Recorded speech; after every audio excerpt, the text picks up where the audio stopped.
second day of our workshop on how mathematics can contribute to artificial intelligence.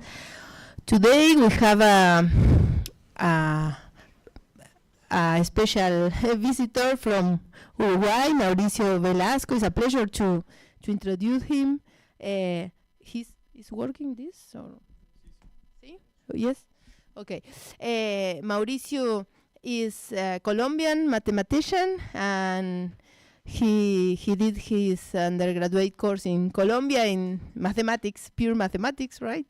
And then he did his PhD in the United States in algebraic geometry, right? Okay, I studied. But he has a very wide range of research lines. He also works on optimization and machine learning, artificial intelligence. So now, today he's going to talk about what to do and how to do it, mathematical contributions to machine learning. So it's a very, very good conference for this workshop, and we are very happy to have him here today. So thank you very much. Thank you. All right, so maybe just to begin, I want to thank the organizers, and particularly Florencia, for the invitation. It's a pleasure to be here. It's my first time in Sao Paulo, and I'm hoping it's not the last. It's been very fun. Sorry, I forgot. Yes.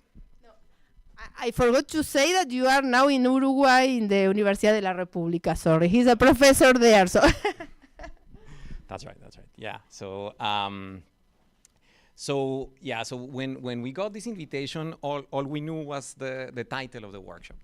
The title was Mathematical Contributions to AI, and the title got me thinking about what those contributions are. You know, the machine learning has grown so much lately, and definitely it has had a lot of ideas coming from mathematics, and so I thought I would give a talk summarizing the philosophy of what of these ideas I think are the most important. And so as a funny way of describing it, just half jokingly, I thought that what to do and how to do it is exactly what math has said to artificial intelligence. So let me just begin giving you a brief outline for the talk. So in this talk, we will explore some contributions of mathematics to machine learning, and specifically, there are going to be three, let's say, general philosophical ideas, which then we will make more explicit. The first one is what I call what to do, which means mathematics has given precise definitions of the objectives and requirements of a satisfactory theory of learning. So in Tiago's talk yesterday, some of these things appeared, and I think that the fact that they appear over and over should convince you that they are important, and so it's worth learning, and it's worth seeing them once more, and so this is what I will do. In the second part, we'll focus on the how to do it. So by how to do it, I mean descriptions of the means of learning. What mechanisms allow you to really do what we set out in part one? And these mechanisms have two parts. One of them are algorithms, actual procedures. You want a computer to do first one thing, then another. But also, and maybe more important, is architectures. How do you wish to implement this mechanism in such a way that the mechanism incorporates what people in machine learning call inductive biases, which is good priors. So that you can, if you have certain priors to your problem, some information that is additional that you have, you design a learning mechanism that contains these two things. And finally, the third big idea, which I think that mathematics should bring to machine learning, is the leisure to explore, to travel using the road not taken. The fact that we are not forced to just do, think only of productivity and increase some measurement by a 3%, we are not interested in that. As mathematicians, what we want to do is understand. And this point of view is, I think, very beneficial, and is something that will fuel research basically forever. No matter what things are discovered, you can always think of them in a new way, just think about them better, and I think this is super, super powerful. And it makes machine learning research in mathematics very exciting. And maybe just to conclude, there's this citation of an article by Bill Thurston called On Proof and Progress in Mathematics, which if you have not read, I highly recommend it, especially in this age of some might be having some identity crisis with AI development and whatever, which is this citation, which I like. The measure of our success is whether what we do enables people to understand and think more clearly and effectively about mathematics, and in particular about the mathematics of this thing we call machine learning, which is only some kind of math. So that's the outline in very general terms. But of course, in order to make this interesting, I will try to be specific. So the first part will be these just definitions of the objectives and requirements, which will be just somewhat of a repetition from Tiago's talk from yesterday. In the second part, I will review with a lot of detail some work by Frances Bach, which I think is very, very interesting and that people know it less than they should. So I will work, or I will describe his results on something called Barron spaces, which I think is there is this idea that machine learning is mysterious, that you don't really know why neural networks work, and this is totally not true. If the neural network is not very deep, so if it has essentially only one hidden layer, there is a theory that answers completely why do they learn, how do you train them to achieve learning, everything. All questions have been answered in this particular case, and everything is in this very, very interesting body of work by Frances Bach and other people. And then in the third part of the talk, I will describe some apparently unrelated problems, which thanks to the philosophy of Frances Bach, we can solve. And this is some ongoing joint work with some colleagues in Colombia, which I will tell you about, but which will make more sense after we have discussed the beginning. So that's kind of the plan for the talk. So contribution number one, what should we do? These precise definitions of the objectives and requirements of a satisfactory theory of learning. So what is machine learning? In its most basic view, the aim of machine learning is to capture the relationship between two random variables. So you have A, which is a random variable in R to the P, and B, which is a random variable in R to the Q, and you want to capture how are these two random variables related. What do we mean by that? Well, such a relationship is captured by looking for the best way of predicting B from A. So you give me A, and I want to try to predict B. And this prediction is done through a function.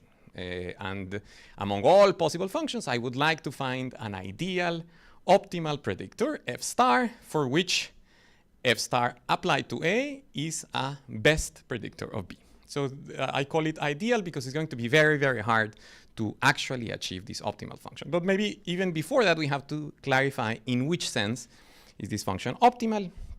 And so what we will do is we give a definition of the quality of a predictor. So the quality of a predictor is given by what we call the risk, which typically is just the expected difference between f of a and b. So the key thing here is that f is something unknown. So if you give me a choice of a predictor, I can say how good is this predictor by measuring this j of f, which is the risk, which is simply the average of the error. So maybe as Tiago yesterday explained, one can select many different losses, and depending on the loss we choose, we obtain a different theory and different objectives.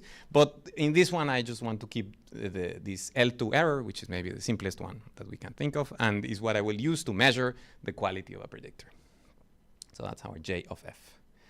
And what we want is this ideal F star, which is just a minimizer of this function J of H as H runs in some class of hypotheses that we allow ourselves, this capital F, which is going to play an important role here.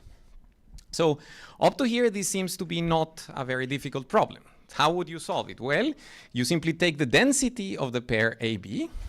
This expected value is just an integral, so you compute the integral. And then for any f that you give me, I use this explicit function that I have here, and this allows me to select a good f. So it's thought of in this way is simply an optimization problem. Maybe it's a difficult optimization problem because maybe my space of functions f is infinite dimensional, but it's something that in principle should be easy to do. But here's where the difficulty comes in machine learning, which is that you have no idea of what the density of the joint pair AB is. All you have is a sample. You have a collection of samples, A1, B1 of the random variables you want to study, A2, B2, A3, B3, up to AN, BN. So I'll use the symbol N to denote how many observations do we have. And then we want to use this sample to estimate this best possible function f star. So maybe just as an observation, if the class of functions f of hypotheses that we allow ourselves is rich enough, for instance, dense in the continuous functions or something like that, then this quantity, the minimizer of the risk, is, thanks to the Dubdinkin lemma, nothing else but the conditional expectation of B given A. Okay, and when you realize this, you also understand that you know, if the random variables A and B have nothing to do with one another, for instance, if they were independent, all you can get from this process is the average value of B. Yeah. So on the other hand, if B was some function of A, then you would end up discovering that function. So machine learning really has a big range of possibilities, and is in this setup. And so one could ask, okay, what is at least this form of machine learning? It's about computing conditional expectations from samples. That's the only thing that you do. You compute conditional expectations from samples, and you would like to do this systematically. That's the objective. So that's what we want to do. So let's think of, okay, let's suppose that we really believe that this is what we want. What could we do with this? So let me give you just two examples. Let's imagine that A is a random set of P consecutive words in a text. So you look at all texts in the planet, and you look at all subsamples of size P, and you let B be the probability distribution of the first word coming after A in the given text. And you want to try to predict A from B. So, sorry, B from A. So what is this? Well, you do this training, and what you get is ChatGPT 2. Yeah, the very old version is nothing but that. It's a predictor of the next distribution, and that's it. It is true that the objective function they use is the Kullback-Leibler difference, but it's exactly the same idea. So yeah, okay, this is something that one can apply in a wide variety of situations. Let me just think of a different one. Let's suppose that A is a summary of the state of the world today using P features. So you select any P features that you like, and you summarize the state of the world in each day. And then you let B be the price of oil the next day. And you want to predict A from B. So this would be wonderful to have a machine that can give you this prediction. And in principle, is something that maybe we could do because it fits in what we described earlier. But of course, when you see these examples, you ask, okay, is such a learning even possible? Perhaps what we are asking is too difficult. It's not something that one can do. Especially thinking about 2, you will very quickly see the limitations of this idea that your samples are independent, for instance. In any situation with some realism, this is more of a hypothesis that you don't really have, but still it's something interesting that you can assume. So could you really learn? And the answer is yes. We absolutely know that you can learn, and we have an understanding that is very complete about how do you do it, or what kind of conditions do you need to ensure. So this is the work of Vapnik and Chervonenkis on the early 70s in the former Soviet Union, and of Leslie Valiant in the 80s at Harvard, which guarantee that one can actually learn universally. And not only they proved that you can, but they even told us how to do it. And the procedure is very simple. You just, first of all, select your family of functions that you want. The hypothesis that you allow is this capital F, and you fix that collection. Then inside F, you select a space of restricted hypothesis F delta, which consists of functions of complexity bounded by some number. Why do you do that? I will explain later, but for now, let's just imagine you have all the functions in the world, and then in there you select a subset of bounded complexity delta, and then inside this space of functions of bounded complexity, you solve an empirical risk minimization problem. So what happens? Basically, you have your samples, AI, BI, and using the samples, you estimate the true risk. Yes, the point is the true risk you do not know because you do not know the density of the joint pair, but you can estimate it empirically via this average, which you can compute explicitly. If you give me F using the sample, I can just figure out what this number is. And so that's the empirical risk, Jn of F, and I will denote it J sub n to mean that it depends on my n samples. And then from this empirical risk, I in some way will try to compute the minimizer of the empirical risk. So of course, as an optimization problem, this might be very difficult. But all I'm saying is that at least you have all the information required to do this, yes? You have your sample, and then from your sample, you can easily evaluate Jn of f. And then with some procedure that we do not specify just yet, you will get the f hat, which is just the minimizer of the empirical risk. Does it make sense so far? Yeah? Okay. And so this is what you do. And then you get to ask, okay, so this is simply the procedure. We select a family of functions. In there, we choose a restricted hypothesis space of bounded complexity. And then we minimize the empirical risk over the functions of bounded complexity. And this gives me my estimator, f hat. So while f star is an ideal object that I cannot get, f hat is a concrete object that I can get out of an algorithm. And then the question is, how good is my estimator f hat? Yes, and there is a very natural way of learning of measuring the quality of my estimator f hat. I will compute the true risk of my estimator versus the risk of this ideal object that I cannot control. And I would like this quantity to be small. Why? Because, for instance, the L2 error between my estimator and the true ideal object is bounded above by the square root of this difference. So if I'm able to make this difference very small, then I will have a proof that my estimator f hat is close to this ideal object f star, which is what I want. So the name of the game becomes how to bound this error, j of f hat minus j of f star. And that's something that we can do. And the key point is this inequality that I will explain in this slide. So what we want is we want to bound this excess risk from above. And what one does is a very simple trick, which is to introduce this concept f star delta. So f star delta is the minimizer of the true risk inside the class of restricted hypotheses. So when you do that, you can, in introducing this f star delta, you can do the typical analyst trick of subtracting and adding j of f star delta and use the triangle inequality. And from there, it's easy to see that the object you want to bound is bounded by the sum of two quantities, R1 and R2, which I'm about to explain, and that have very, very good and very concrete interpretations.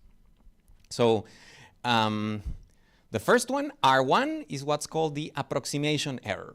And is essentially the difference between the true risk of f star delta and the true risk of f star. And the second quantity, R2, is the statistical estimation error, which is essentially the worst difference between the true risk and its empirical version on the whole restricted hypothesis class. Okay? So I am introducing a lot of things, so you either already know it and then this is not useful, or you have never seen it and it's probably too much. So let me just try to summarize what's the deal. So you should think of f delta as a let's suppose, a ball in the space of functions, yes? And there are two complementary features you would like this ball to have. On one hand, you want your space to be very large. Your f delta should be very large because in that way, it's capable of containing lots of functions, and so your approximation error becomes very small.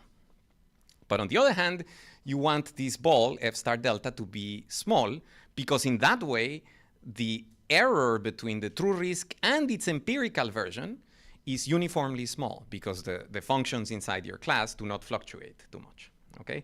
And so what one would like is to simultaneously control the approximation error and the statistical estimation error.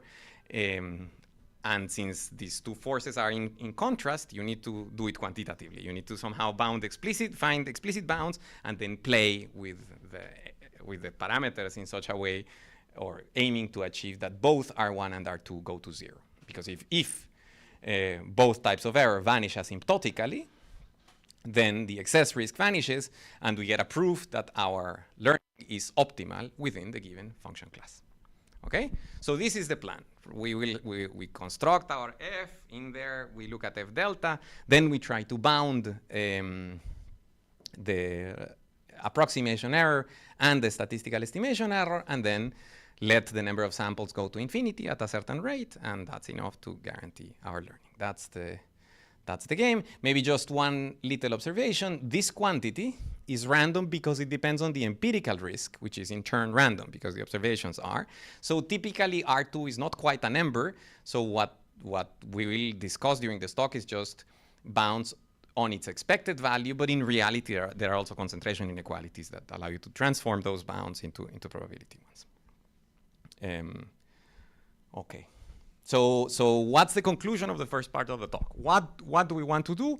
We want to do the following. We want to find a class of functions capital F and a subset F super delta, so functions of bounded complexity delta, for which the following three things happen. First, do not forget I need to construct this F hat. But constructing this F hat means minimizing the empirical risk over the whole F delta. So I need some method to do this optimization. That's the first requirement that I need. And I would like, ideally, that this algorithm is something that I know works, not something that I would have faith that it does, but something that I have knowledge that it does. Second, we want delta to be small enough so that one can bound the statistical estimation error, which, again, let me remind you, is an uniform estimation error over the whole of F delta. All the F deltas we want to bound simultaneously, and we want this to vanish as the number of samples goes to infinity. And finally, we want delta to be large enough so that we can bound the approximation error, meaning that our class of hypothesis, F delta, is sufficiently rich and expressive to approximate our unknown target function as delta goes to infinity. That's what we want. And then finally, if you have some quantitative understanding of items 2 and 3, you can select delta as a function of n so that both 2 and 3 go to 0 at the same time. That's what you would like. And then this gives us a class of functions in which learning is guaranteed. So that's what we want. And in a sense, if you have a class of functions and a subset of delta for which all these things happen, then you have a proof that you can learn there, and there's no real mystery. Yes, Florencia. Of course. But you can have the situation that 2 or 3, let me see the slide exactly, but 2 or 3 goes to 0 simultaneously. Yes. Yes, you're right. Yes, this is possible, but it's not obvious. I mean, what happens is as the number of samples goes to infinity, the uniform error goes towards 0, but it would go towards 0 for each fixed delta. Yes. So then you also need to let delta grow, but it has to grow more slowly. And so this is why you want delta to be a function of n. And yes, indeed, you can. We'll see some explicit versions later on. Yeah. Goes to 0, exactly. Just because delta, as delta grows, that's the game. Yeah, so the quantitative part, one has to just look in this statistical estimation. If that one's very nice, the other one you can do, yeah. And depends on the result, you can give up from the model. Yes, so depending, exactly. So depending on the very specific parameters you can prove, this will tell you which kind of model you have to select, and for each kind of model, how much data do you need to actually learn. This is completely a fully quantitative theory.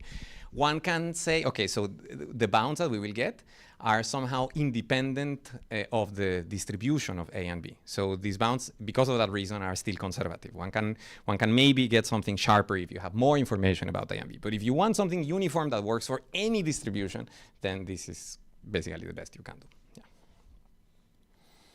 Okay, so that was contribution 1. Now let's focus on how to actually do this. So what I will do is I'm going to carry out this program on a specific family of a concrete family. More specifically, I'm not doing this. Frances Bach did in a paper from 2017 where he proved a lot of things. It's really an excellent paper.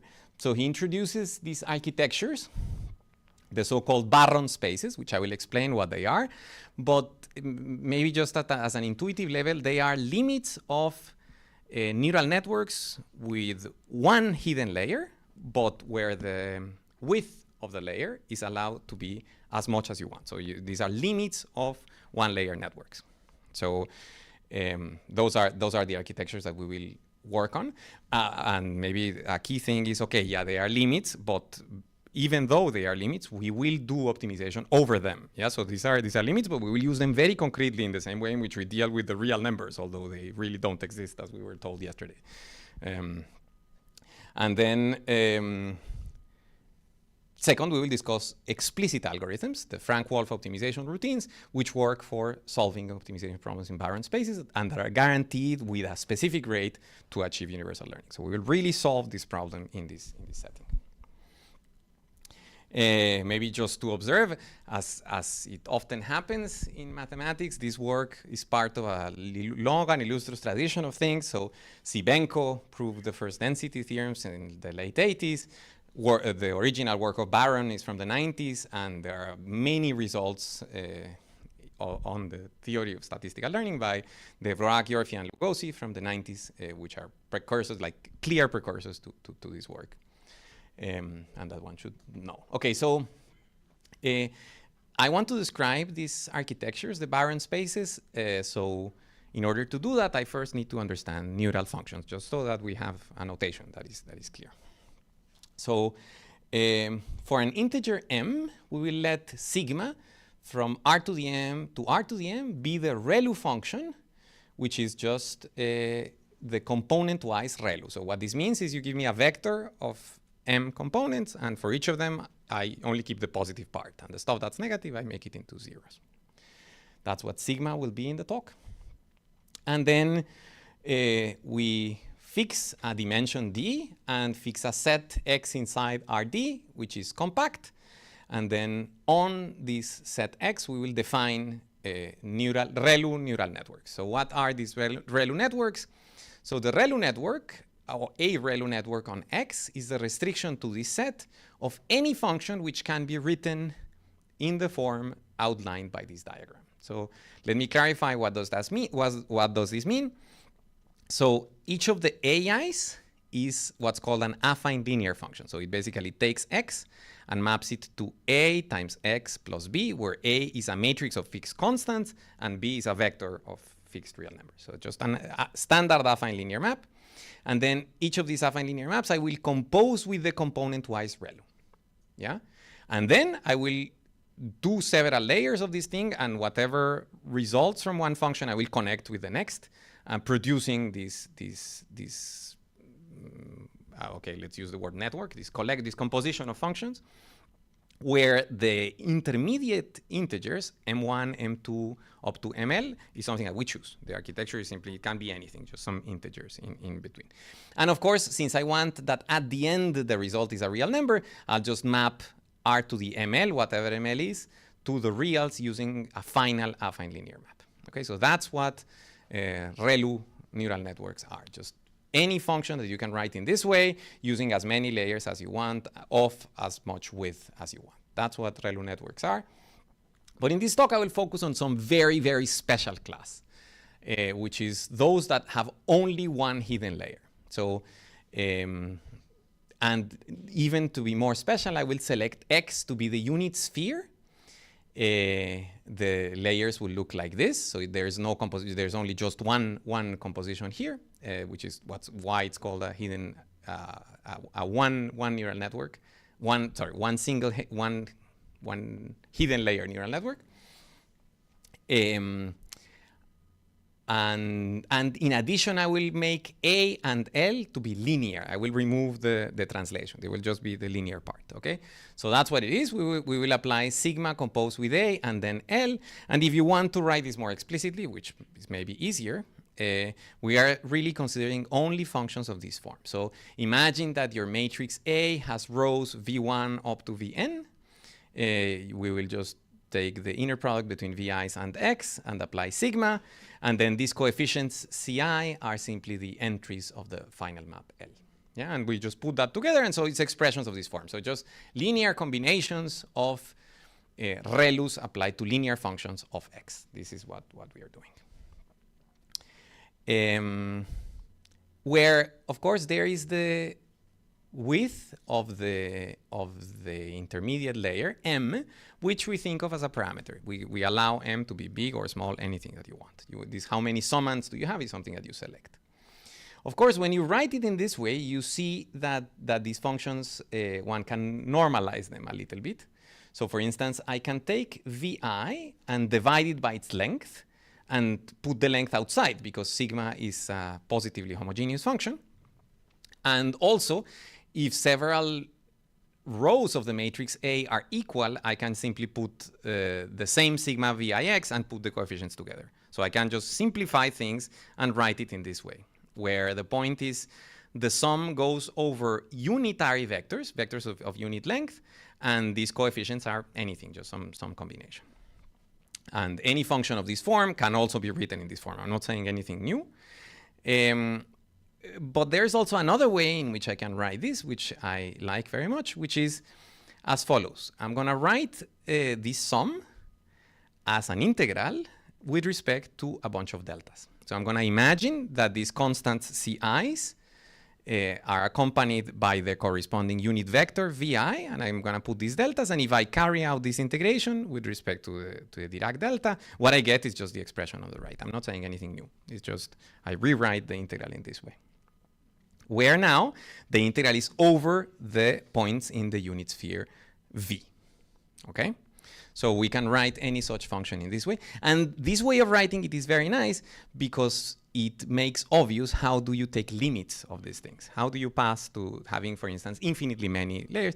And the method is very simple. You replace this thing in pink here by a signed measure, any signed measure on the sphere, and that's your limits of neural networks. So this suggests how to take limits, and this is exactly what Frances Bach did. Defines the Barron space. So the Barron space F, the collection of hypotheses that I will allow, is the set of all functions that you can write in this way. They are integrals over the unit sphere V of sigma of V comma x d mu V, where mu is any signed measure of finite total variation that you want. What is this business of total variation? So in the previous example here, these CIs could be, some of them could be positive and some of them could be negative. The total variation is like the total charge, the sum of their absolute values. That's what the total variation is. And so what you want is you want signed measures where the total charge of the measure is bounded, and this total charge is called total variation. It also has this funny variational representation, but it really only measures the total charge of the signed measure that you have. And here again we see something else that we saw in several of the talks yesterday. So Joaquin used expressions of this form, and also Tiago used expressions of this form. They are, convolutions. So it's basically, I want to write, so this is the stochastic interpolant, if you want. I want to write f of x as a convolution of this particular ReLU of Vx times my signed measure d mu V. And what I want is the Barron space is the collection of all functions that you can write as convolutions with respect to some measure. Make sense? Good.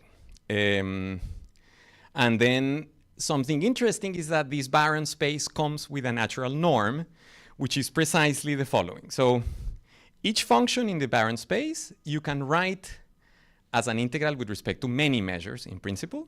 And what you do is you look at the smallest charge of all measures that are sufficient to write your f. And this smallest charge is what's called the Barron norm of the function f. So now we have a space of functions together with a norm, and this norm we like because it's going to be our measure of complexity. If I want to select my f delta, it's going to be precisely the collection of functions in the Barron space whose Barron norm is at most delta. But before I do that, I maybe should explain in which sense is the Barron norm a measure of complexity. And here is again another nice theorem of Bach, which really depends on much earlier work, but is very nice nevertheless, which gives us a kind of intuitive interpretation of what the Barron norm is. So if you take a function and you compute its Barron norm, you can think of it as a measure of how easy is it to approximate your function uniformly with neural networks. Let me just read the statement. So if f is a function in the Barron space, then there exist R vectors and R coefficients, Ci, such that f differs from the neural network of rank this thing is a neural network in the sense that we described earlier. So a single hidden neural network, single hidden layer neural network of rank R, and the supremum is bounded above by epsilon times the Barron norm using a number of neurons, which is essentially a constant times epsilon to the minus 2. Okay? Say again? Yeah, the sphere. These are all statements about the sphere. Yeah, thank you. So around O of epsilon to the minus 2 neurons are sufficient to approximate F with error epsilon times its Barron norm via two-layer ReLU neural networks. So it's an estimate of how many neurons do you need to get a good approximation for F. That's what the Barron norm is. So because of that reason, the proof is based on some work of G.D. Matusek from the 90s that is pretty interesting and is unimprovable. These theorems are known to be sharp. You cannot do better than this. So yeah, because of that reason, we can say, okay, now we define the Barron disk F delta, which consists of functions with bounded Barron norm by delta, and that's going to be our class of functions of restricted complexity. And then the next thing that we have to do, according to our part 1 of the talk, is we want to solve the corresponding optimization problem. So now imagine that you're given data, AI, BI, and you want to solve the optimization problem, minimize the empirical risk over the Barron space or over the Barron disk of radius delta. So how do you do that? The problem, of course, is that the Barron space is infinite dimensional. So what do you do? How does one think about this? And it turns out that there is a really, really good way of doing it, which is one of Bach's contributions. Let me try to explain the idea. I will use that board over there. The boards are awesome in this place. So the situation is like this. Here you have the Barron space with the Barron disk, which is something convex but very complicated. So this is our F delta inside F. And this is all in infinite dimensions, and it's very, very hard. Now, you have the function j, which is your true risk, which goes to the real numbers. And what you want to do is you want to do optimization this is the Barron disk of radius delta, if you want, and you want to optimize over this ball. So how do you do that? The problem is that this seems very hard. And sorry, this is not j. You want to do jn. Yeah. But then the nice thing is that because it's the empirical risk, I'm going to define a function, which is the evaluation at the sample. So this is our function gamma n, which what it does, this gamma n, is you give me a function f, and I send it to the vector of values at my sample, f of a1 up to f of an. And now this lives in a finite dimensional space. This takes place in our arc to the n, where n is possibly large, but not infinite. And then this function is linear, and therefore the image of this convex set is something convex. So I'm going to draw it like this. It's convex, but not polyhedral. It has some rounded pieces. And the interesting thing is, okay, there is this map here, but there is a map that makes this diagram commute. There is a quadratic form that that will give you, that will make this, that if you take a function here and then look at it at its vector of values, the q. Okay, maybe let's be explicit. Q of a vector is simply the norm of v minus the vector of v in norm squared.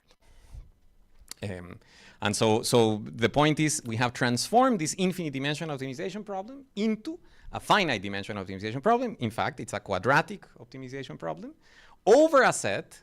And this is the difficulty, over a set of which we don't know much. We know that the set is compact because of some general arguments show you that it's compact and convex, but we don't know really too much about this set. But we do know that this set is the convex hull of the elements of the form plus or minus delta times gamma n of f as f runs in the Barron disk. So what we know is that this set is complicated, but it's the convex hull of something that we can understand. It's the convex hull of the evaluations of our functions. And when you have a set that you can write as the convex hull of something you understand, there is this amazing theorem or algorithm called the Frank-Wolf algorithm, which allows you to do the optimization that we need. Yes?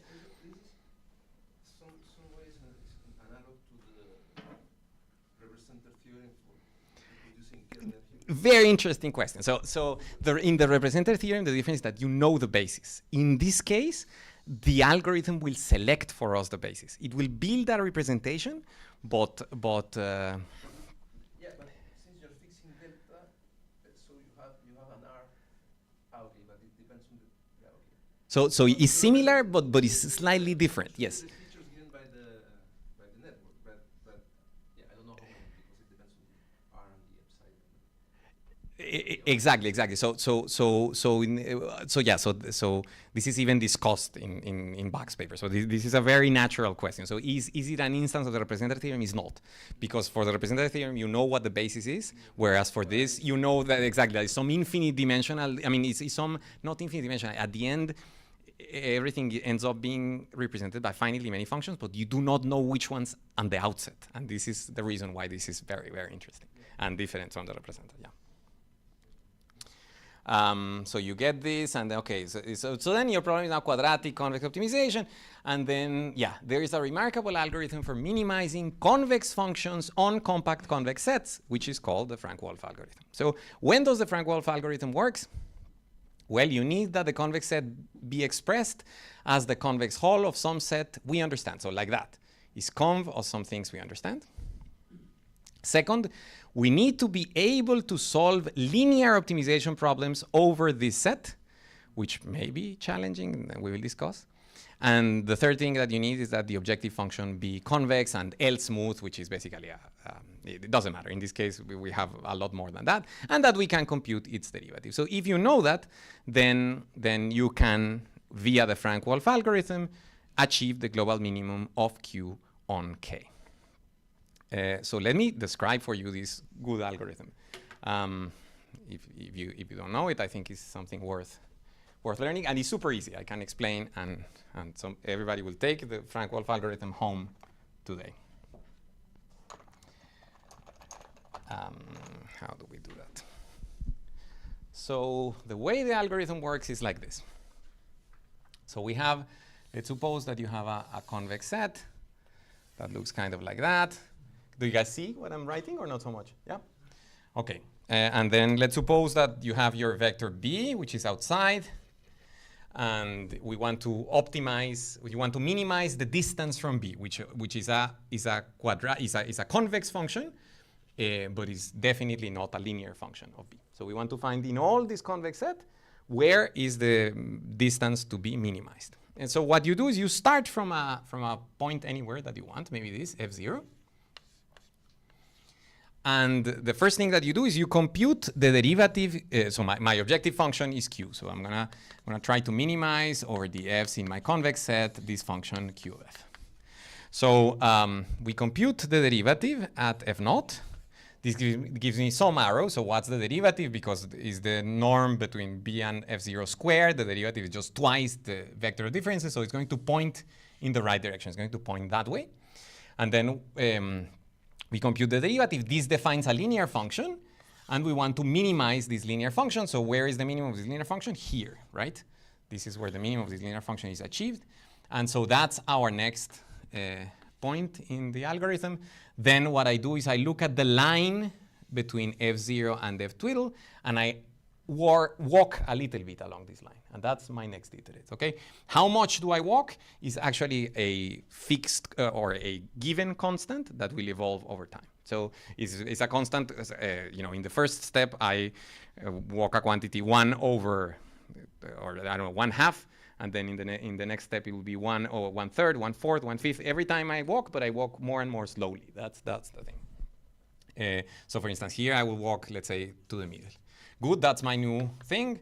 And then here I compute the derivative at the new point again. Okay, so now the derivative at the new point now points in this way. And then where is the optimum? The optimum is going to be here. And then I walk here and I compute that. And then I compute the new gradient. And then the optimum comes back here. Okay, then I have to move in this direction. I walk a little, compute again. Then as you see, I will gradually, surely, will end up converging towards this point. Does it make sense?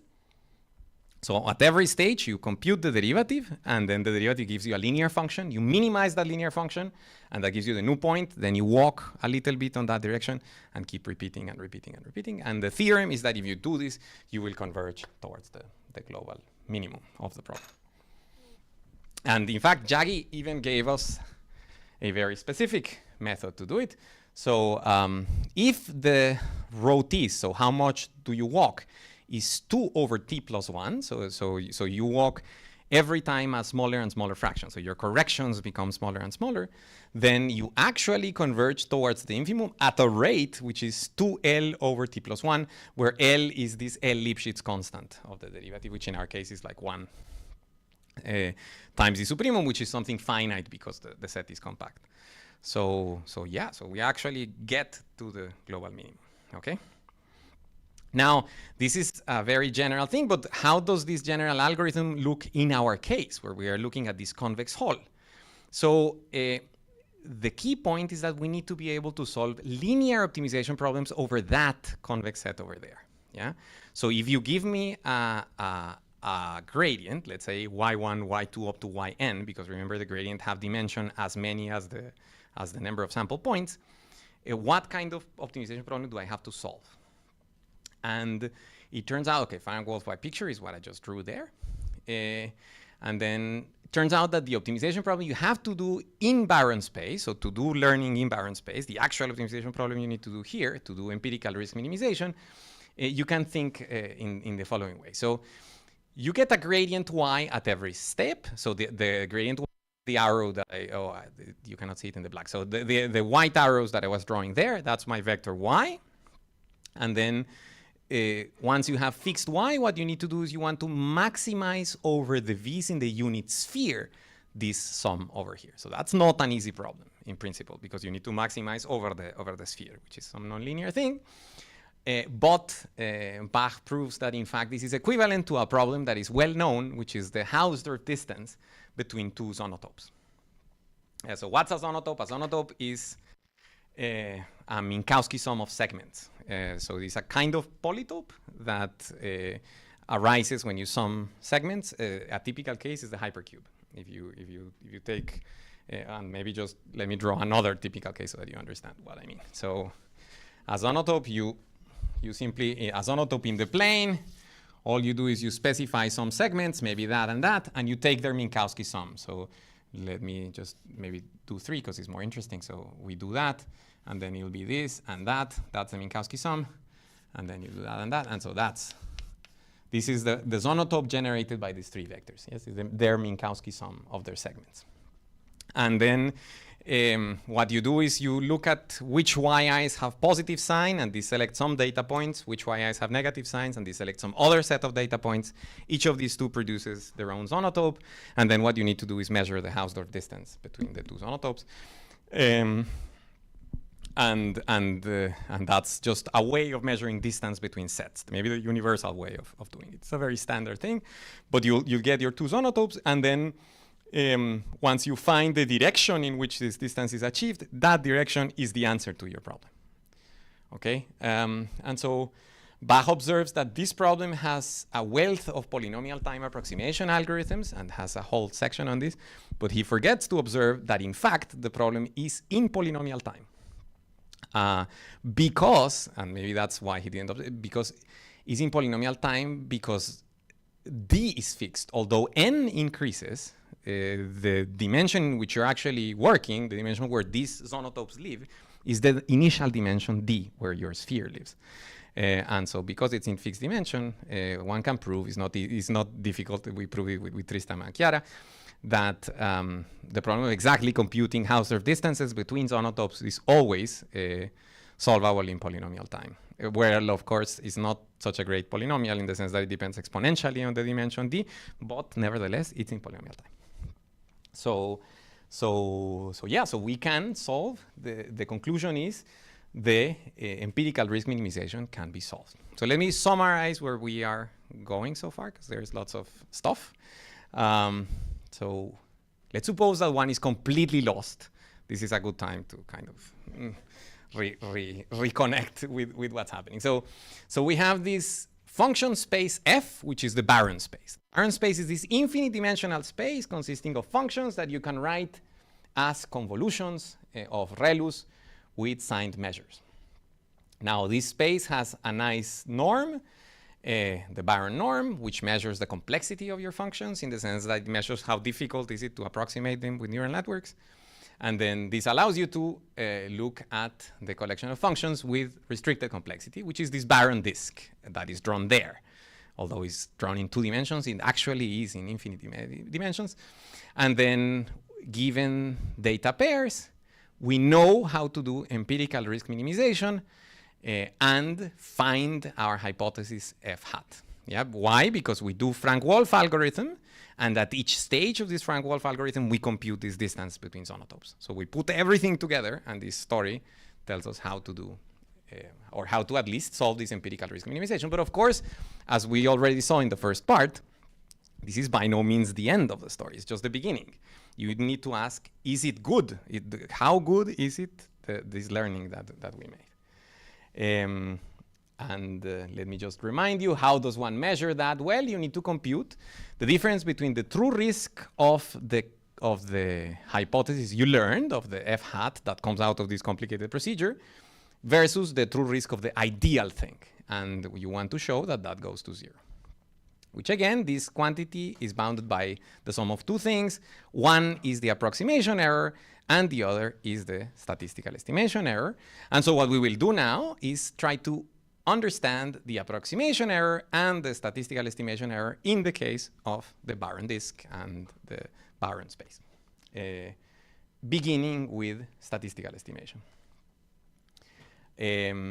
So we define the barren disk consisting of functions with barren norm at most delta, as we already said several times. And then here's a theorem that gives us a bound on the statistical estimation error.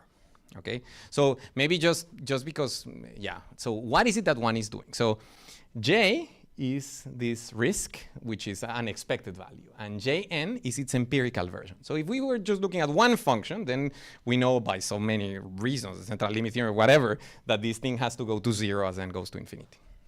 But it gets more interesting because I don't want to do this in a single function, but I want to do it in the whole class at the same time, and that's what I need.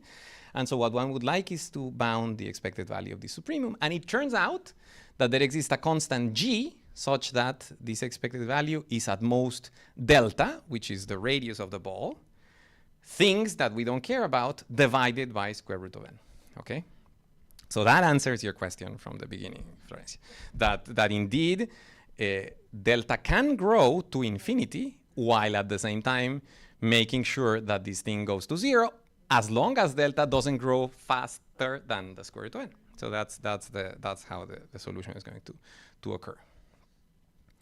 And then, okay, the proof is obtained via this idea of Rademacher complexity, which we also heard yesterday in Thiago's talk.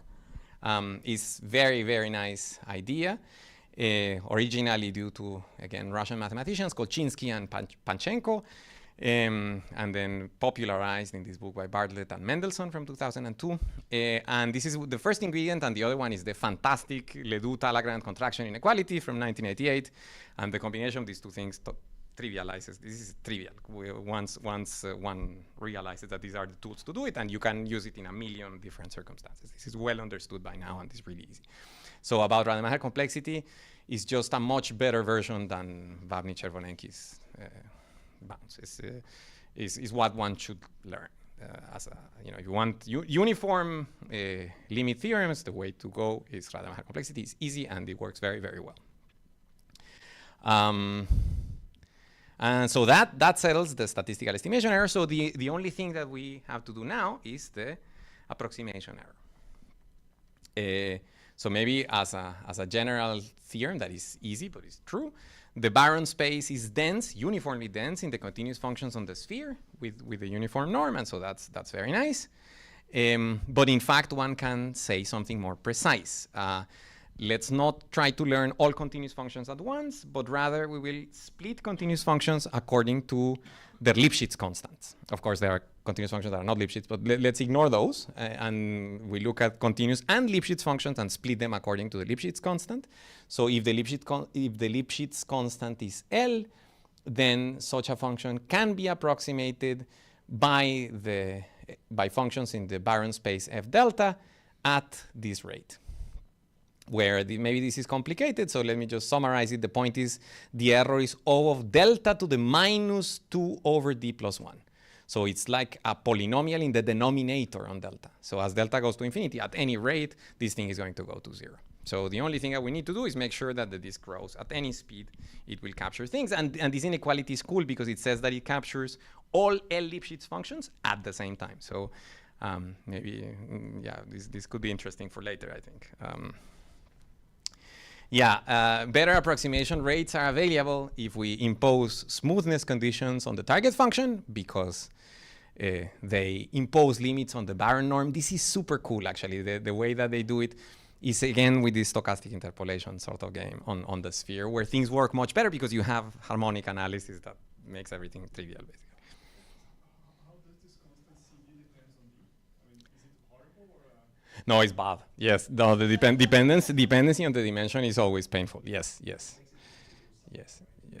exactly. Complexity has to go somewhere. That's correct. Yeah. The dependency on this is not pleasant. It's exponential indeed. Yeah.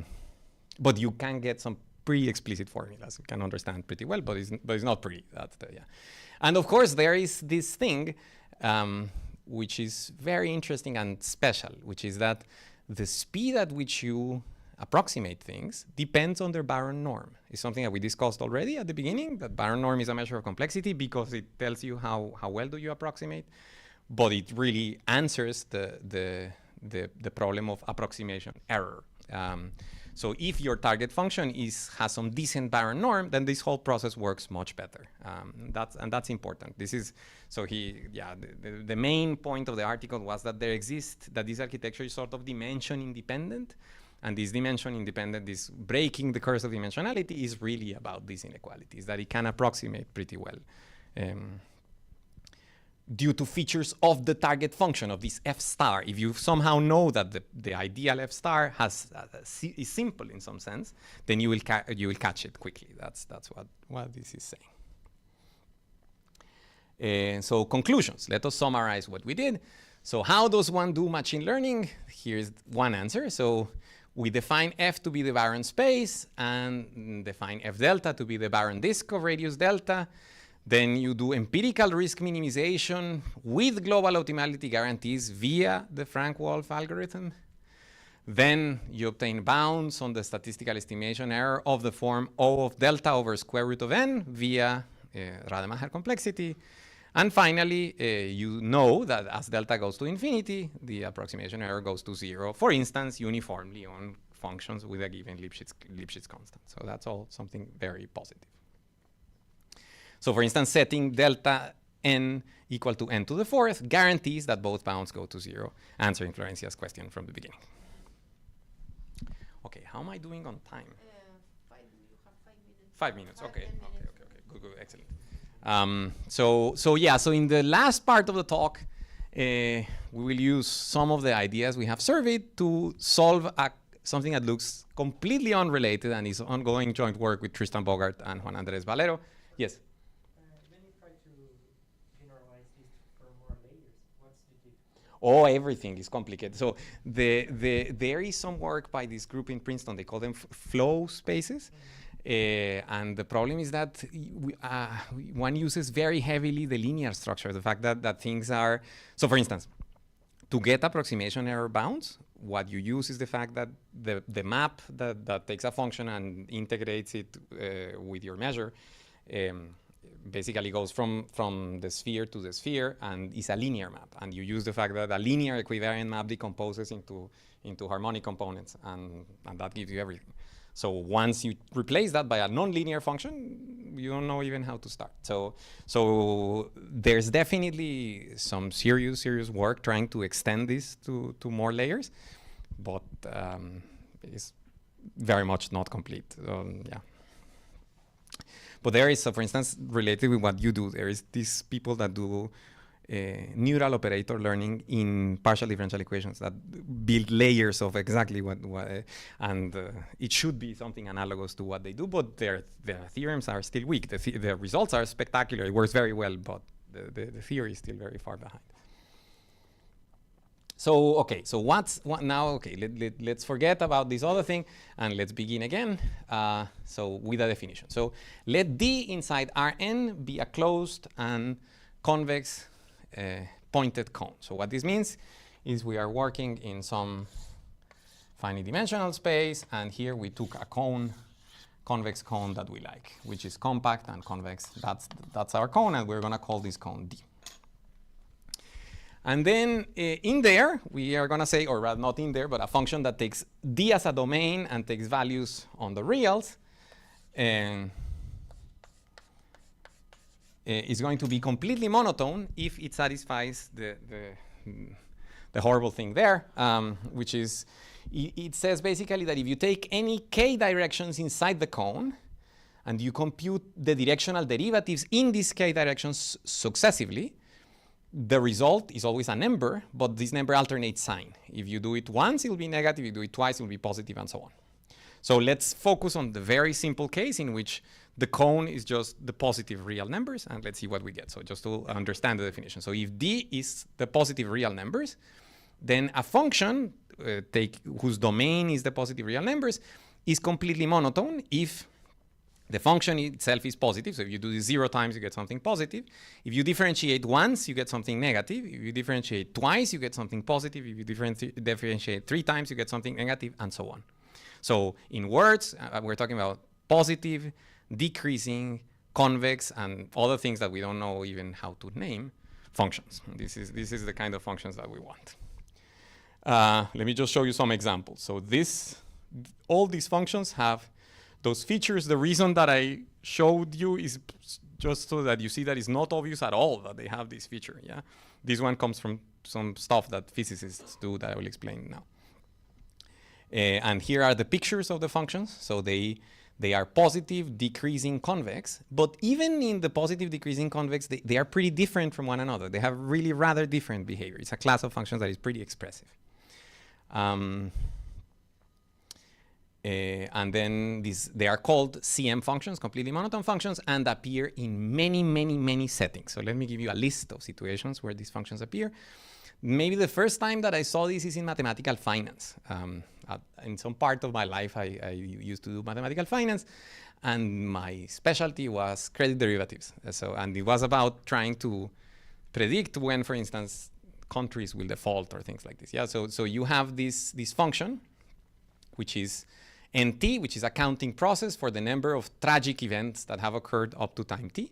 And what you want is you want to measure the probability that no tragic events have occurred. And that probability decreases over time and is decreasing convex. Is really an instance of a function like this. But these functions also appear in many other situations, for instance, in mathematical physics, where completely monotone functions play a central role in the computation of Feynman integral. So I got interested in this project because Johannes Henn, who's a physicist at the Max Planck Institute, gave a plenary talk in the SIAM algebraic geometry meeting describing his work on completely monotone functions. And he told me about a theorem that I will show you next, which kind of makes sense for this function. But the point is they are really interested in this. This is the key thing to be able to compute Feynman integrals explicitly, which they need for all this quantum electrodynamic stuff. But it turns out that they also appear for many other reasons. In analysis, they appear as the Laplace transforms of measures supported on the dual cone. So if you have a Laplace transform of something, then this function is always completely monotone. And in probability, they also appear as the kernels of some Gaussian processes of some kind. And the question that we want to address is, can we learn completely monotone functions from samples? So the point is, how do we define a learning architecture which guarantees that what you learn is a completely monotone function? So I want to put it as an inductive bias. I want to make sure that what you learn is completely monotone.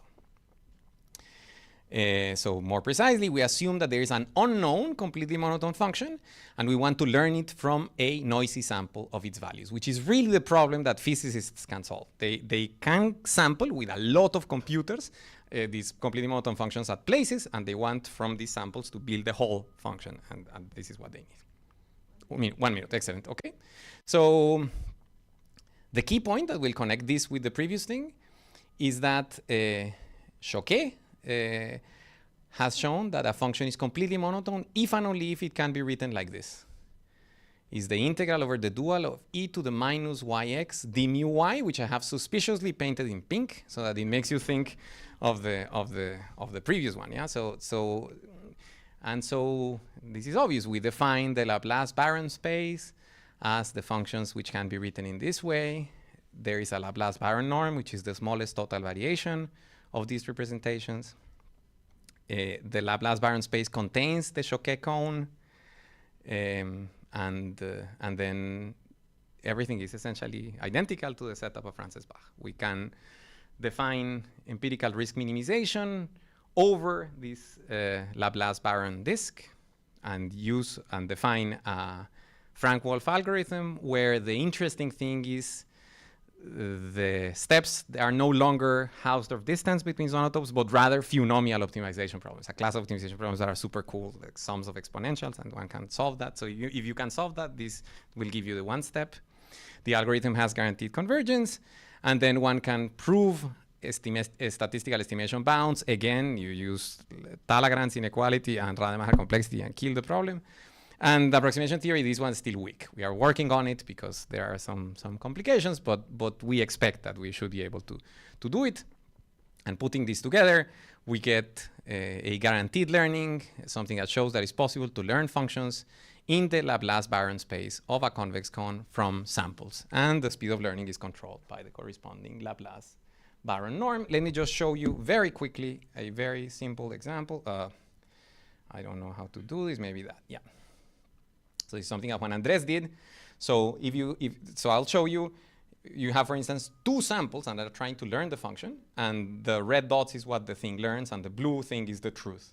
So as you see, from two samples, you already learn in a reasonable way. From three samples, you learn pretty well, and then it just gets better and better. If you know, of course, this is very simple because we're working in the one-dimensional case, but the algorithm is excellent. With very few samples, you get a very, very good approximation to your function because the architecture knows that the function is completely monotone.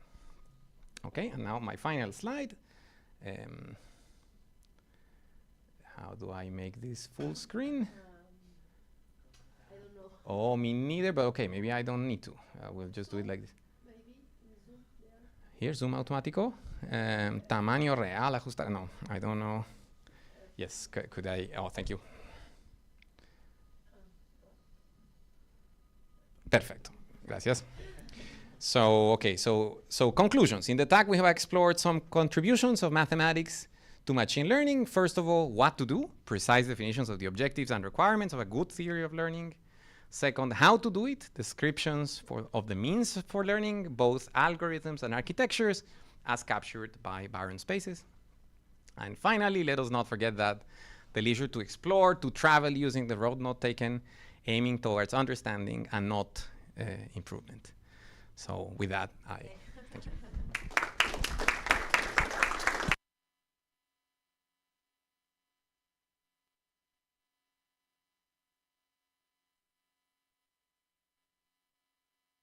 Thank you very much, Mauricio, for this very nice talk. We have some questions. Yes. I have several questions, but I'll keep some for lunch. But just a couple now. Yeah, there is something which in practice is different, is dealt with in a different way, which is that typically you will use stochastic gradient. You will not take the whole sample from the outset, I mean, the whole. So how do you, I mean, what's going on with the stochastic gradient if you try to put it in this framework? Because also just, yeah. Because also it's a matter of the optimization algorithm. I totally agree with your point of view. I think this is very, very interesting. So the issue is that n is very large there. Yeah. So one way to do it is we just take a subsample and look at the convex hull of that subsample, and then prove that this is a sufficiently fine subsample, and the conclusion that we get is not very different from what we would normally. So you can do stochastic gradient descent by subsampling your thing and doing the full descent in this smaller dimensional space. And then you need to argue by, I suppose, some form of concentration inequality that this doesn't matter very much. But I am not sure whether this has been done. I think it's an interesting direction to pursue. No. Joaquin. Okay. And the other one was not just, I think, I'm not completely sure, but I think that the Baron Laplace function, so this Laplace function, they also appear when you in proofs of the fact that attention is universal. I mean, for in context learning. I mean this with the softmax in the limit, you get this type of function. So maybe there is something that one can look there. Yes, Maybe. I'll ask you more about yeah, so this is super interesting. I don't know about these results, but I would like to. Yeah. Okay, more questions here? Okay, first and then, okay. I'm just curious about one thing. You said you take any positive function essentially and take the Laplace transform, you get this completely monotone, right? Which is a very strong property, right, of this. Then you can do the approximation in this new space in this Laplace. And then my question is the inversion usually, so if you do the approximation, is the inversion okay? No, it's known that is. But this inverse is not well conditioned. I suppose, but what you can do is if the function you started with has nice smoothness properties, then the behavior of the inverse near the true Laplace transform is decent. But with no information, then no. That's the reality of it. Okay, here. Do you have example from this method application in the field, in the real world? So I like to think that theoretical physics is the real world, but maybe that's a matter of. So no, I actually have thought a little bit about this. The first answer was half joking. So suppose that you wanted to learn a death process, so something that has an intensity that changes over time. Then to learn this intensity, this is the natural setup. So that would be, and this happens a lot. I mean, there are any kind of process that dies. Like for instance, defaults in finance would fit this very well. Yeah. That's okay. You talking about risk a lot of times, and about loss. So I think that Thiago explained this very well yesterday. So there is a kind of risk associated to each choice of loss. I'm choosing the quadratic loss just so as to not overwhelm everybody, but this whole thing has been written for an arbitrary loss, and it works pretty well in principle. Yeah. More questions? Okay, I have a small question, but Right, in your data, you don't assume you have error, right? Of observation, because in your example, you have exactly the points. Yes. So far, we are assuming we have no error, but in principle, the methods should be able to accommodate error. Error, well. okay. Yeah. And a very small question also. Which is the main difference of using your Baron spaces instead of using the usual neural network with an increasing number of nodes? Oh, it's very different. So, for instance, imagine the very first example that I showed you, in which I gave you only 2 data points. Mm-hmm. If you fit 2 data points with any neural network, it will be like noise. It will be just whereas this thing, because it knows that it has to be completely monotone, with 2 data points already gives you something that looks pretty decent. Okay. So if you have few data points, it's a big difference. If you have many data points, it makes no difference. Okay. It's I think this is not evident from the approximations you have between the neural networks and the function in terms of the Baron norm. For me, it's, when you see something like this, I can think that, okay, if I bound the Baron norm or I bound the number of hidden nodes, maybe it's not evident of this difference. I think maybe. So that is true. But I think if you try it in practice with few data points, the difference is enormous. Is incomparable. Yeah. Whereas, as you're saying, asymptotically, everything works the same because of reasons like the inequality that you just cited. Yeah. Okay. Very nice. So let's thank again Mauricio. Thank you very much for this nice. And now we have a coffee break there outside, and we come back 10:45.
É transmitida. Vai.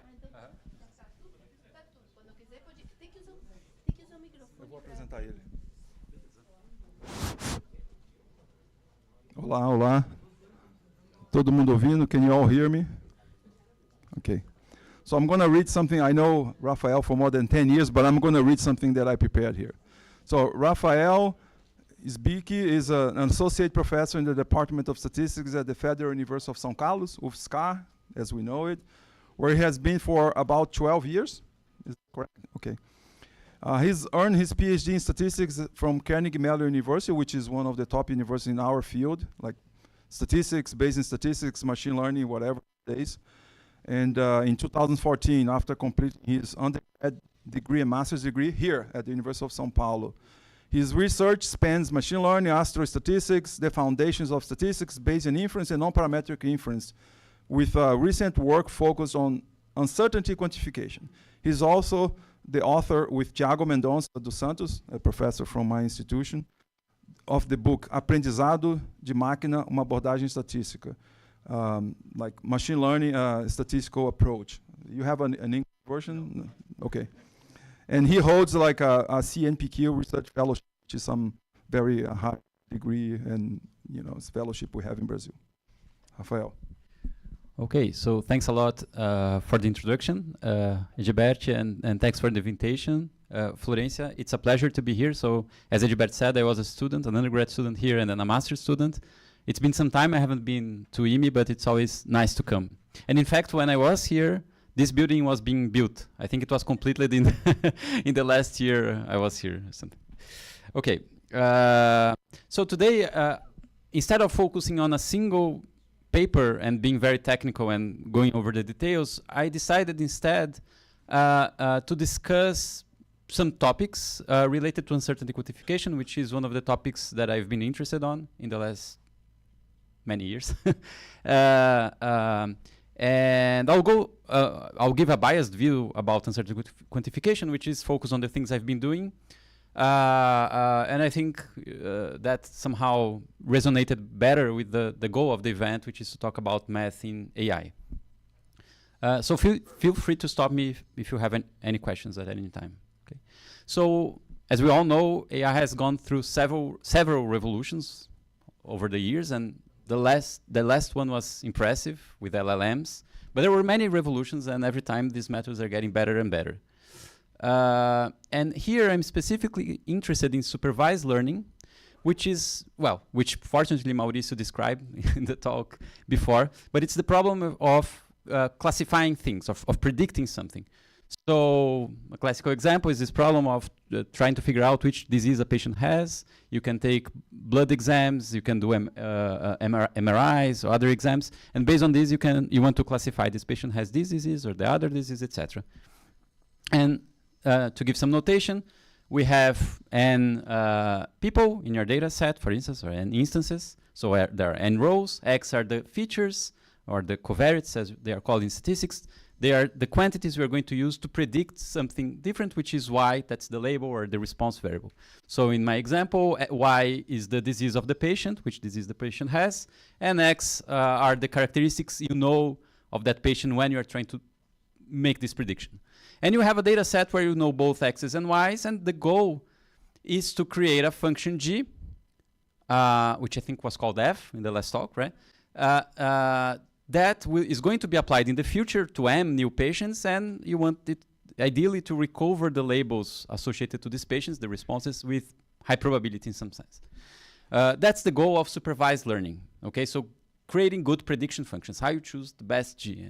And there were many developments in this field in general. Neural networks were one of the first solutions. Well, actually, linear regression before, then neural networks, then you had SVMs, random forests, boosting, etc.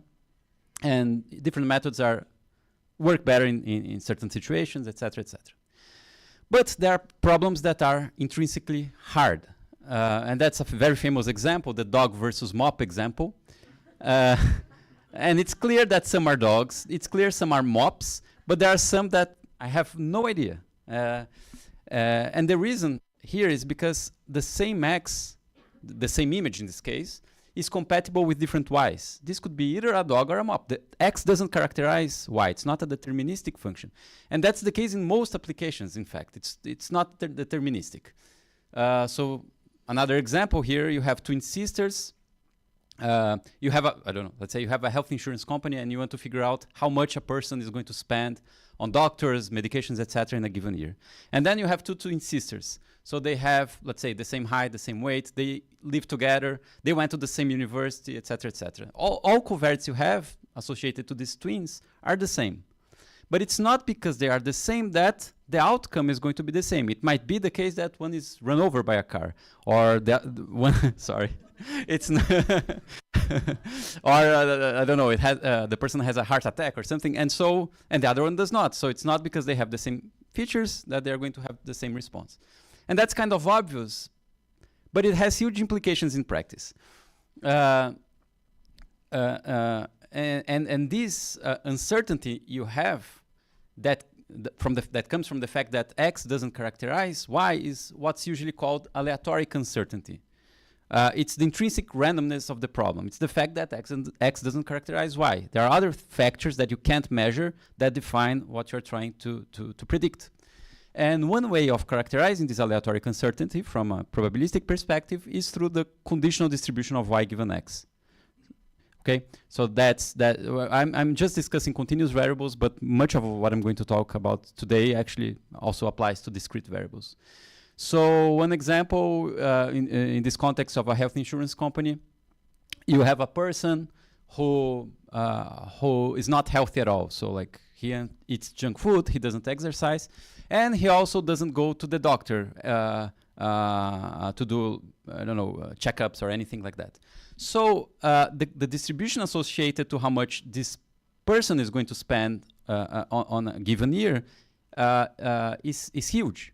It might happen that he will almost spend nothing because he doesn't do any kind of prevention. He doesn't go to the doctor to do checkups.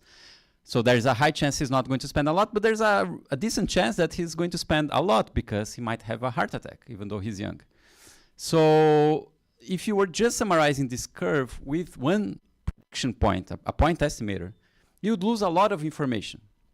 And in fact, there may be a second person who's very healthy and goes to the doctor every year to do checkups. So the uncertainty associated to this person is much smaller. There's a high chance he's going to spend some money because he goes to the doctor every year just to do checkups. But there's a small chance he's going to spend a lot because he's healthy. So these two curves are very different for these two people. But if you're looking at this problem from a point prediction perspective only, the optimal point prediction would be the same for both people. As we saw in the last talk, if you're, I don't know, feeding a neural network using a squared loss and you had a great architecture and an infinite amount of data, we know that if you're using an L2 loss, the mean squared error, this neural network would converge to the expectation of Y given X, which is the regression function. That's how we call it in statistics. And I think it's, and the regression function, I built these curves in a way such that the conditional expectation is the same for both of them. So there's no way that just looking at point prediction is going to be able to tell these two people apart, even though from the point of view of the health insurance company, they are very different. There's a high chance this person is actually going to spend a lot of money. Okay? If you had access to this conditional distribution, you could compute several quantities based on it. One of them, of course, is the conditional expectation. But you can also compute other quantities that are more relevant if you want to do uncertainty quantification, to quantify how uncertain you are about Y. Okay? So one of them is you could create prediction sets. So you could define a 90% prediction set, which is a set that goes in this example from 4K to 14K with 90% probability. Okay, so that's much more informative than just a point prediction, perhaps, for the health insurance company. You could also compute quantiles. This is the 95% quantiles. There's a 5% chance it's going to spend more than 14K. And with that, the insurance company can be prepared for a given person. Okay. Okay. To summarize this, the conditional distribution is much more informative, of course. Then it's much more informative than the conditional mean, and you can do a lot of things with it to guide better decisions. And it's interesting because uncertainty quantification was kind of neglected in machine learning until recently, and by recently I mean 15 years ago, which is not so recent anymore, but it was neglected. And I started to work with this because during my PhD I worked with cosmologists, and cosmologists have one very important problem, which is basically estimating how far a galaxy is from us by looking at its image. So you just have the image of the galaxy essentially, and you want to estimate distances, because basically distances in the universe, depending how far an object is from us, the older the image you have from that object is, and so you can really see history by looking at these distances. It's like in paleontology, but you don't have to look under the ground. You just look at the sky, and if you know these distances, you know when certain events happen. And it's known from cosmology, from already maybe 20, 30 years ago, that if you had access to these conditional distributions, so these distances are called redshifts in this problem, okay? And if you had access to these distributions, they would many times be asymmetric and multimodal. So they would be like this. So each galaxy, in this case, like the features are the images, right? X are the features. And what I'm plotting is for each galaxy, this conditional distribution. This is f of y given x in our example for 3 different axes. So they have these characteristics. And what cosmologists showed some time ago already, like 20 years ago, was that if you had access to these conditional distributions, you could carry them around in cosmological analyses that are done to estimate parameters of cosmological models. And the inference you could do on these parameters would be much better. They would be much more precise than if you were doing just point predictions. Okay, so if you're doing point predictions, even if you had the best point predictor, you would induce biases that were pretty bad. Your estimators wouldn't be consistent, essentially. And then these cosmologists started to look for methods to estimate these conditional distributions. And they found out that there was almost nothing done in statistics. And in machine learning back then, it was really nothing. There was almost essentially nothing, okay? So and that's why I started to work on this problem. So even though I started to work on this problem in astronomy, I've been working in uncertainty quantification in many other fields. So like in dengue, nowcasting, predict how many cases of dengue are happening in a given region, in a given time. High energy physics also needs a lot of uncertainty quantification for prediction. I've also been estimating construction delays when building, when you're building a building due to weather. There's a lot of randomness associated to when the construction is going to be finished. And you can use many of the tools I'm going to discuss today to all of these and many other problems.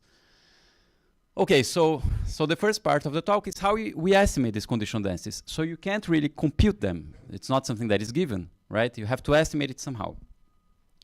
So there are 2 standard solutions in statistics, or there were 2 standard solutions in statistics when I started to work on this problem. The first one was to make a standard parametric assumption. So if you are fitting linear Gaussian regression, and you assume, I don't know, homoscedastic residuals, what this model is implying about y given x is that this distribution is Gaussian with a mean that is linear in x and constant variance. And then you can estimate beta and sigma, either using least squares estimator or using the lasso or something. You plug these estimators here, and you have an estimate of this conditional distribution. And you can make this more general using a GLM, etc., etc. You change the shape of this of the family of the distributions. You can change this shape, etc., etc. So that was one way, right? This is good if you don't have a lot of data, but as long as if your data set is huge, you lose a lot by imposing a parametric assumption, basically because if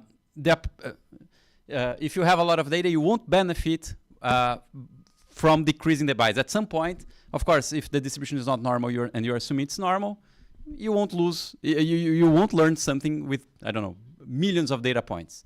You can make the point is you can make your model more flexible so that you can reduce the bias, and the increase in variance won't be too large, and you're going to benefit from that.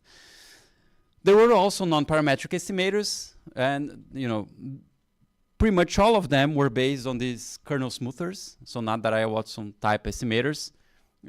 This was the common, yes. They are in the training set. They are. Yes.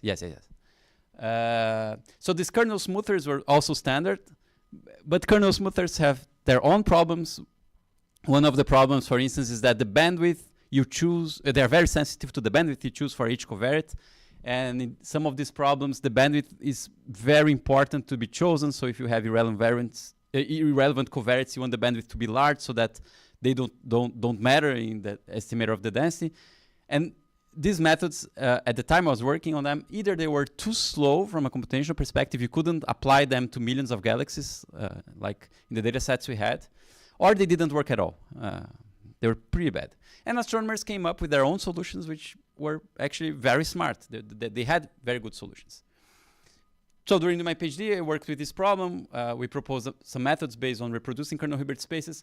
But then when I was already at UFSCar, I had another idea, which I think was much smarter. And it's actually the paper I wrote that I'm most proud of. And the idea is very simple. So we start by choosing a basis function. So phi I here is a basis function. It's an orthonormal basis. It can be, for instance, the Fourier basis. So these are known, the phi i's. And then what you do is, okay, we are looking at this conditional distribution as a function of y. X is fixed for the moment. And this is a function of y. So we can write this function. We assume we can write this function. We can expand this function in this basis function. Then the coefficients, well, there are coefficients of this expansion. We don't know them, okay? They are the projection of f on phi. We don't know what are these coefficients. But they are a function of x, because for each x, you have a different coefficient, possibly. If you do the math of what's the projection, if you do the inner product of this function and the element of the basis, you can check that it's just the conditional expectation of phi I of y on x. So it's a regression function. The betas are regression functions. They are not regressions of y on x, but they are regressions of a transformation of y and x. But it's a known transformation. It depends on the basis you chose. So this could be like sine of 2 pi I y, if you're using a Fourier basis, for instance. And as I told you before, we know how to estimate regression functions. That's what boosting is doing. That's what random forests, neural networks, etc. are doing. So the idea of flex code is to convert the problem of estimating a regression into the problem of, we convert the problem of estimating a conditional distribution into the problem of estimating regression functions, which know how to solve. So instead of estimating one regression function, we estimate many. And then we have an estimator here of f. We plug beta hat here. It's the estimator of this regression function, and we have an estimator of this conditional density. So that's flex code. And it has many interesting properties. So it inherits both computational and the statistical properties of the regression estimator we chose. So just to give one concrete example, if the regression method we chose has this rate of convergence, that's the standard rate of convergence depending on the assumptions we make. So alpha is associated to the smoothness of the regression we are estimating, in this case beta. And D is it could be the dimension of your feature space. It could be other things as well. If it has this convergence rate, then the convergence rate of flex code is essentially the same, but changing D for D plus 1, because there is one extra dimension of 1, of y. And there's an extra factor here which is related to the smoothness in y versus the smoothness of x, of f of y given x. And this is interesting because what this is essentially showing is that if you're using a method that overcomes the curse of dimensionality under some assumptions, so for instance, if your data doesn't lie in RD, if your features don't lie in ID, they lie on a submanifold of RD that has intrinsic dimension small d, okay, which is much smaller than the ambient dimension. then KNN, for instance, is known to achieve this rate of convergence with D being the dimension of the manifold, not of the original space. Flex code is going to inherit automatically this convergence rate. So it benefits from the assumptions, from the properties of the regression method you're using. Okay? And with many other cases as well. So just to show an example, in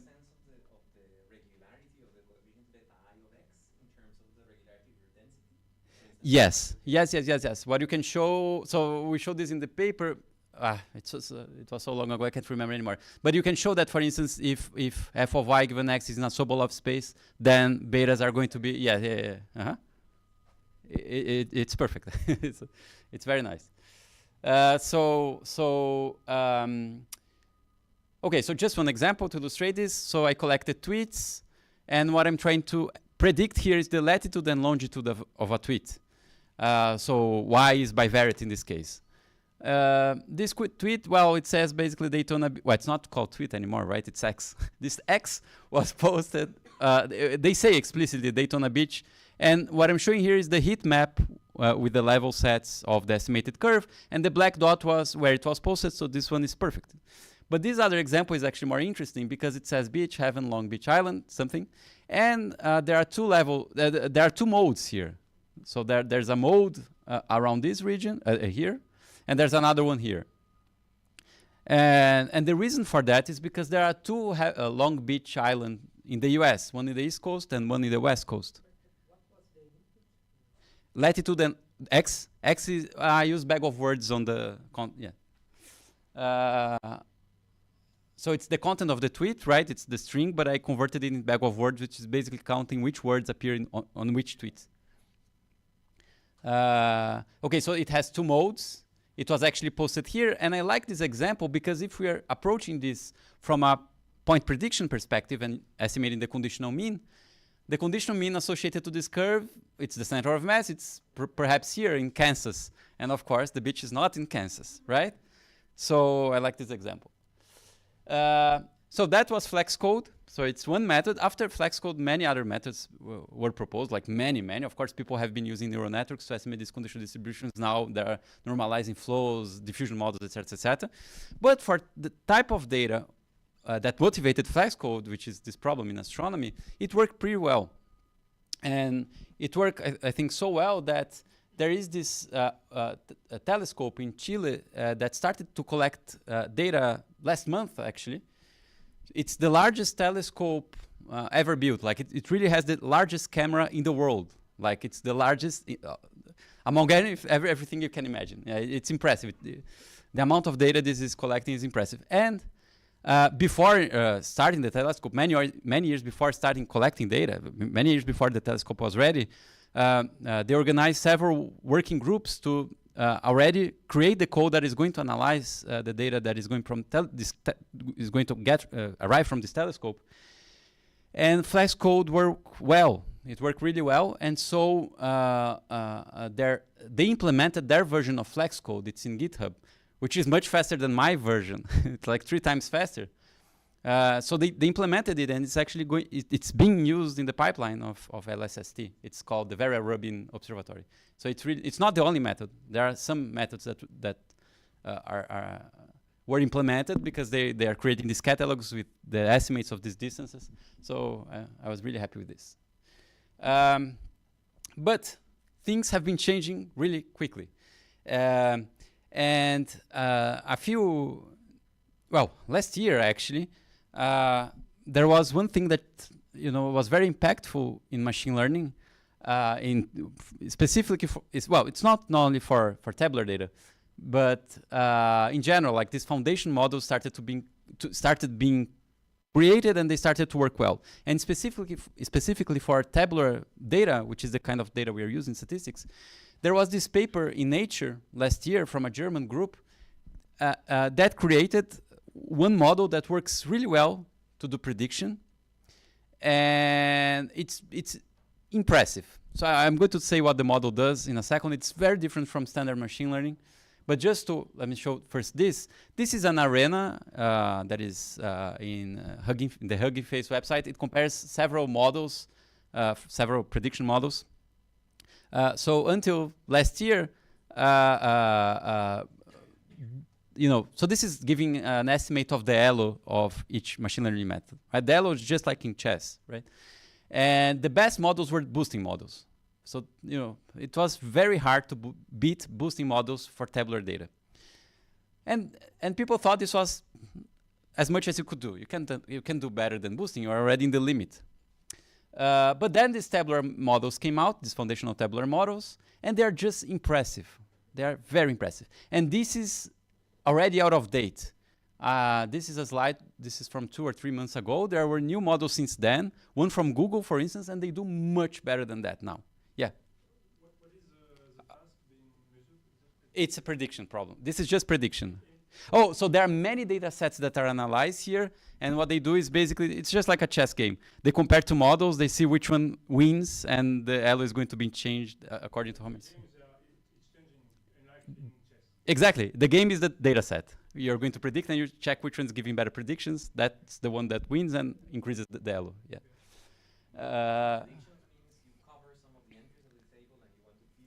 Exactly. Yeah. These are just standard supervised learning problems. There are hundreds of data sets, I think, here. Okay. And why? Well, this is impressive by itself, but what's more impressive, I think, is how these methods work. It's completely different from what we're using in machine learning in general. So what these models do is basically to create a neural network not specific to the data set you have. It's a neural network that receives not one instance, one sample point. It receives the full data set. So the input of the neural network is the full data set, the training access, the labels of the training set, the test access, and nothing, because you don't have the labels of these test instances. So it receives this, and it outputs basically the predictions for these test instances. And how? So it's there are many challenges, of course, here. It's not fixed.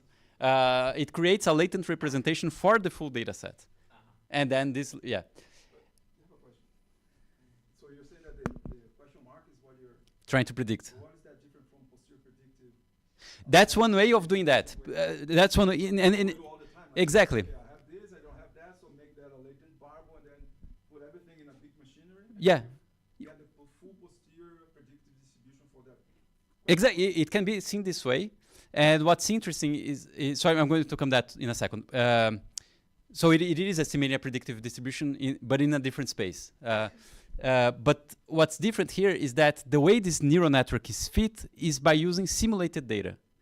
So they simulate millions of data sets. They're simulated in a, not like we do in statistics, X is Gaussian and then Y given X is Gaussian. It's not like this. They use causal graphs, DAGs. And based on these DAGs, they simulate data sets, and they fit a neural network on the space of data sets. And when I saw this idea, I thought there's no way this can work. I'm pretty sure this is just overfitting to this arena. They tried so many models on the arena, this arena for this, I don't know, 100 data sets, and they chose the one that gives a good predictions on this, indirect overfitting on these models, on these data sets. So I decided to try them on these astronomy problems where the data sets I have are not available in the internet because they just been collected, and they worked extremely well, extremely well. And so I said, okay, that's good, because this is just giving you point predictions. So I'm going to use flex code on top of these point predictions and get distributions. Then I started to read more about these models, and I found out that they actually already estimate distributions. The point is just that people care just about the point predictions, but so they get like full distributions for each of the Ys, and they summarize these distributions with point estimates, and they output the point estimates. But you can get the full distributions in the code. It's very easy.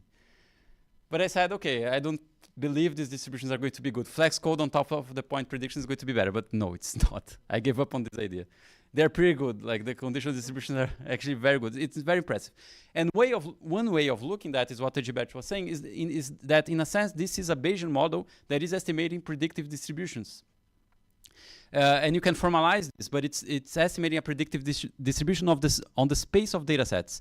So what this one way of seeing that is that this training on simulated data sets is one way of inputting of putting your prior. So there's this connection for those that are familiar with Bayesian statistics, that you can think of a posterior in terms of a prior and a likelihood, but you can also think as a posterior with say a uniform prior and an augmented data set that is imposing your prior. And I think that's the connection. So the simulated data sets are your prior. They are creating an inductive bias that is very impressive because they are simulated in a very careful way. And actually, like PFN, which is the method associated to this paper, it's not open. Like they don't tell, it's actually a closed model. The weights are open for non-commercial purposes, but you can't see how they simulated these data sets. And there's another version which is called ICL here, which is almost as good, and this one is open. So they really tell you how they simulated the data sets. But it seems that one of the main tricks is how you simulate these data sets. So it's really imposing a prior, and this prior is meaningful. So, yes, sure.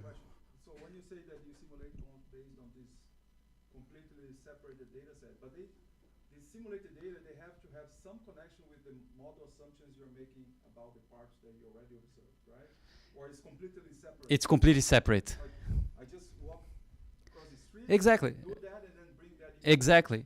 So it's just No no assumption. So it's just like, I think this is as surprising as LLMs. Like a model that was trained, it was not specifically trained to be a chatbot, can be a better chatbot than one that is specifically done for that task. That's impressive, right? It's not trained to be a good mathematician, but it's a good mathematician. So it's the same thing. It's really impressive. But it's really the causality structure that is discovered. If you are learning that if a data set is causal, it should have certain No. patterns, and this is the No, it's not. Yeah. This is growing at like a huge rate. Apparently, like this is a huge thing now, like in many communities, and there are many people working on top of this distributions to do causal inference and to do many other things. But it's not intended to estimate causal structure in your data set, and it's not. You mentioned that they used causal graphs to generate Yes. artificial Yes. intelligence. Yes. Now, that has to be the additional information that this thing is learning, but we don't.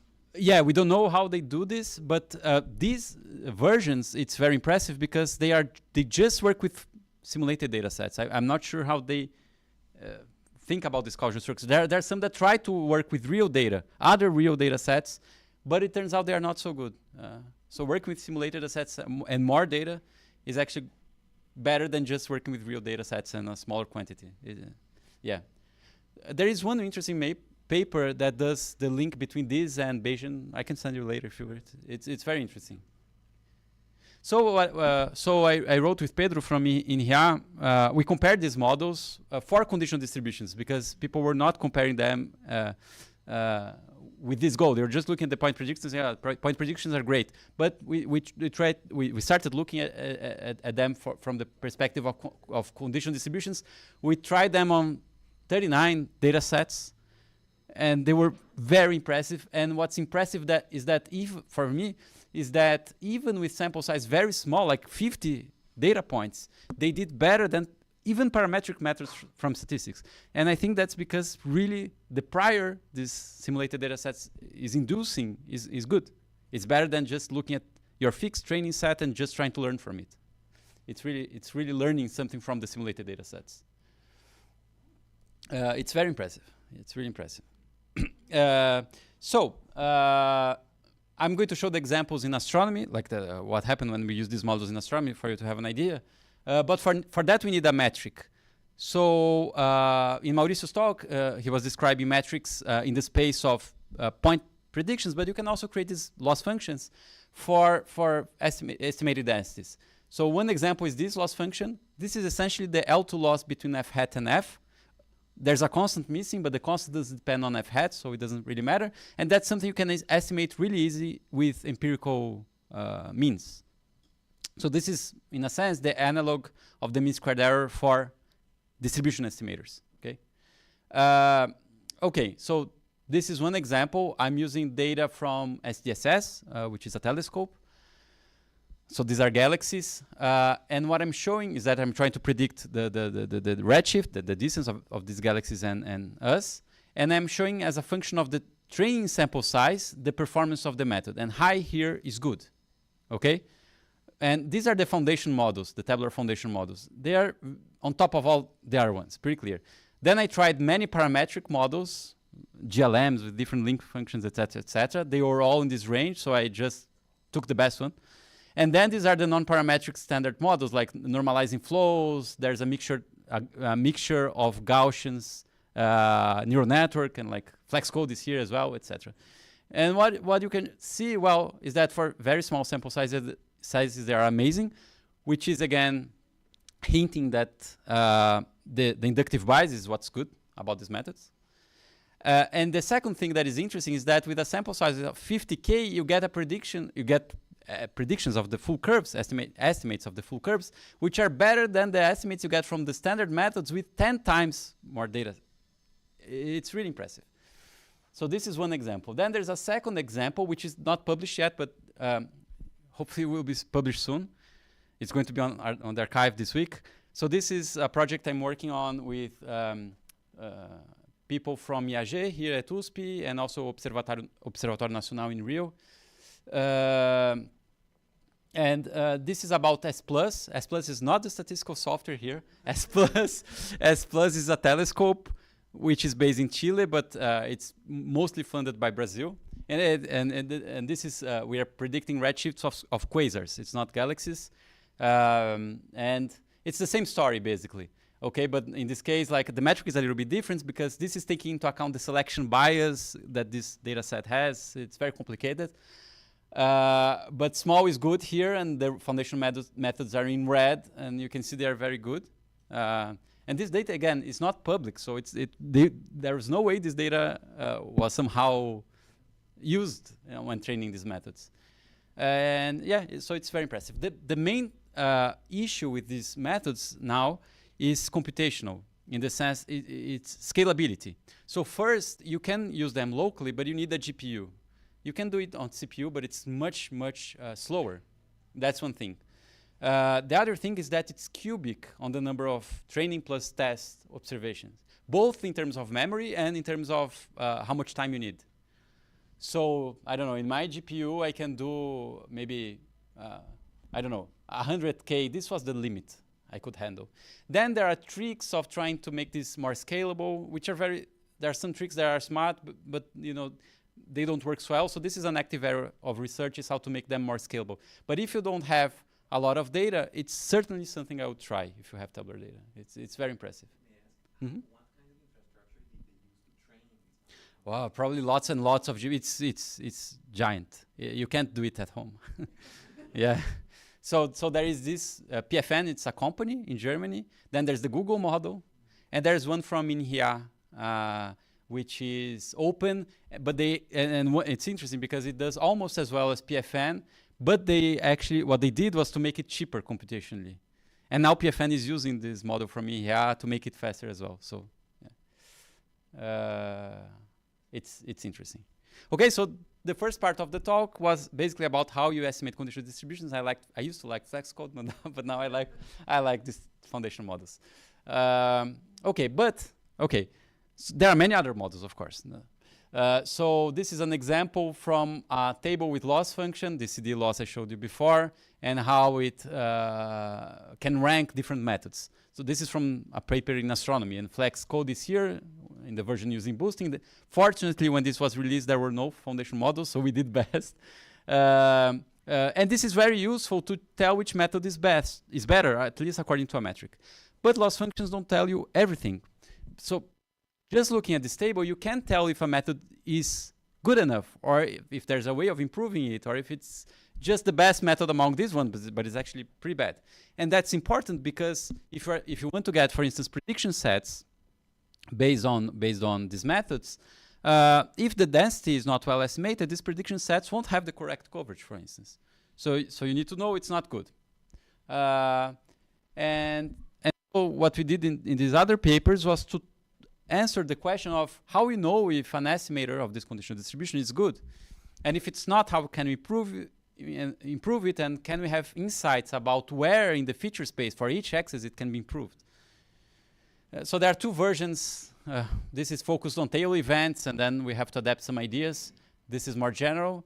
And the whole idea that's used in some fields, like in econometrics, for instance, to check if an estimator of the conditional distribution is good, is to check whether this is close to uniform. Because we know that if f hat, so this is the CDF, okay, the integral of the PDF. We know that if f hat is f, if you have a perfect estimator of the CDF, this has a uniform distribution, right? And so you could compute, in principle, this in a test set, in a holdout set, and check if it's close to uniform. And that's what people have been doing in econometrics and in astronomy, etc. But that's not perfect, because it's not if and only if. This can be uniform even if f hat is not well estimated. And this happens in practice many times, okay? So one instance where this happens is in there is a baseline that people use in astronomy. So again, this is the problem of estimating these redshifts of galaxies. There are different methods, and what we are doing, let's focus on the blue curve here, is plot a histogram of these pit values. It's the integral transform values. And you check how close they are to uniform. And there's this method here which seems to be pretty good, but it's very close to uniform. And this method is stupid. It doesn't estimate this distribution of y given x, it's just an estimate of the marginal. And if you have an estimate of the marginal, this is also going to be uniform 0, 1, and many other examples, okay?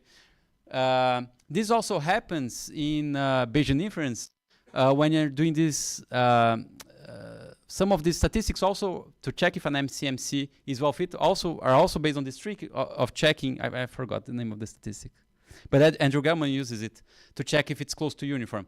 And I found a post by Andrew Gellman saying that you have to be careful because it can be uniform even if it's not. It's the same thing in a very different context.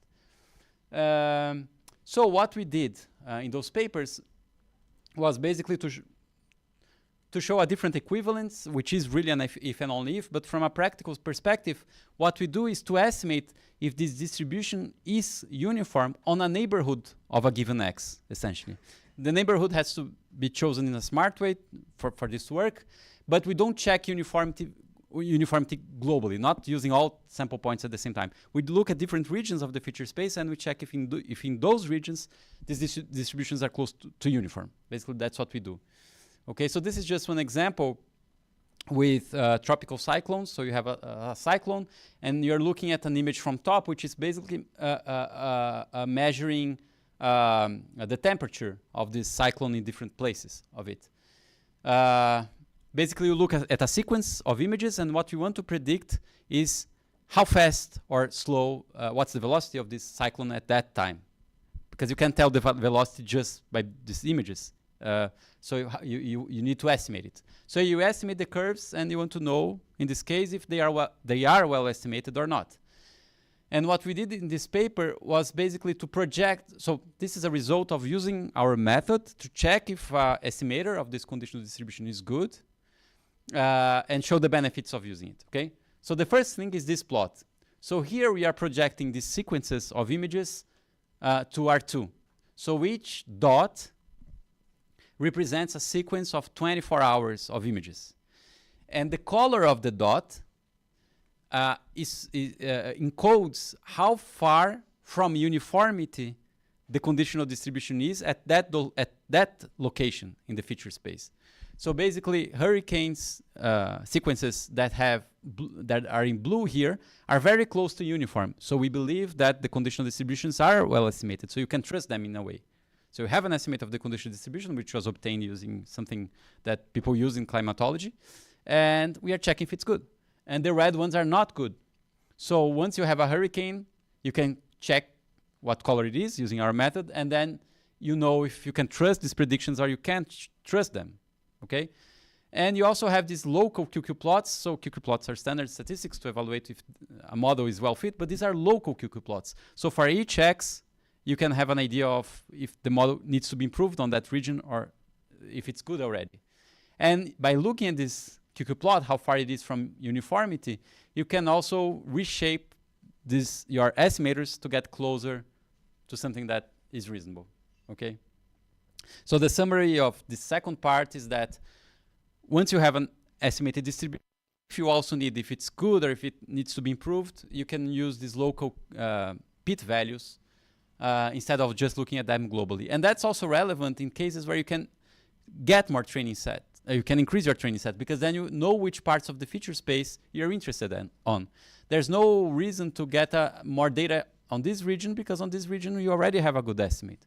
If you can choose this region. So you can use it to do active learning as well.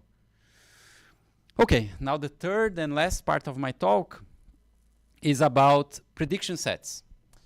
So I already mentioned that if you have conditional distributions, estimate of these conditional distributions, you can get a prediction set. But one issue that I discussed is that, okay, but if the estimated conditional distribution is not good, these prediction sets won't have the right coverage. So they are meaningless if the distribution is not well estimated. One way to solve this problem is to check if it passes some goodness of fit test, if the residuals are uniform or something. But there's a smarter way of addressing this problem. And these ideas, the ideas I'm going to use now are what's called conformal prediction, which is an idea basically from Vladimir Vovk from 2005 or a bit before that.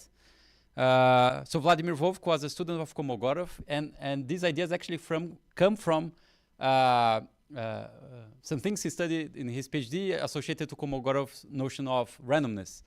And this turned out to be a practical method. Back when Vovk worked on this, it was not so practical. I think it took some time for people to start to use it in practice. But since, I don't know, 2018 or something, it exploded. And like, you know, there are many papers every day about conformal prediction using different settings. And the idea is actually very smart. It's super smart. And why is it appealing? Why are these methods are appealing? Because basically you can get a prediction set, so a set of values for where the next y is going to be, that has correct coverage, meaning that the probability that y is really in that set, this probability is larger than 1 minus alpha, as long as your data is IID, your data points are IID. It's actually even less than IID. The data points only need to be exchangeable. As long as they are exchangeable, which is weaker than IID, you have this coverage guarantee. And what's magic here is that to build this set, usually you make assumptions. So you're going to make assumptions, it can be parametric or it can be something else, to create this set. But even if these assumptions are not met, your method is going to have the correct coverage as long as your data points are exchangeable. So it's kind of magical in a sense. Okay? And what's the idea? So I'm going to show the idea of a particular version of conformal methods, which is called split conformal prediction. And one instance of split conformal prediction is called regression split. There are many others. So you have your training data as before. The first thing is that you need to split this data in two parts. One is going to be used to train, that's the train, and that one is going to be used for calibration, which is the call. So first thing, using the train, you fit the regression function. So this should be G to match my notation before. It could be a linear regression, it could be a boosting or anything. You just fit regression just like you do in standard machine learning. Then you use the second part. Now you're going to use the calibration part. And for that calibration part, what you do is to compute what's called a conformity score. It's basically a measure of how much the model is missing on that calibration point, how much it's getting those points wrong. So it can be, for instance, the absolute value of the residual. So how far the true y for that calibration point, you know the labels of the calibration, how far it is from the prediction your model was making. So if your model is bad, S's are going to be very large. If your model is perfect, S's are going to be very close to 0, right? Then the third part is to compute tau hat here, which is the 1 minus alpha quantile of these S's. So again, if the model is good, tau hat is going to be very small. If the model is bad, tau hat is going to be large, right? And then you create your prediction set, which is basically looking at mu hat plus minus tau hat.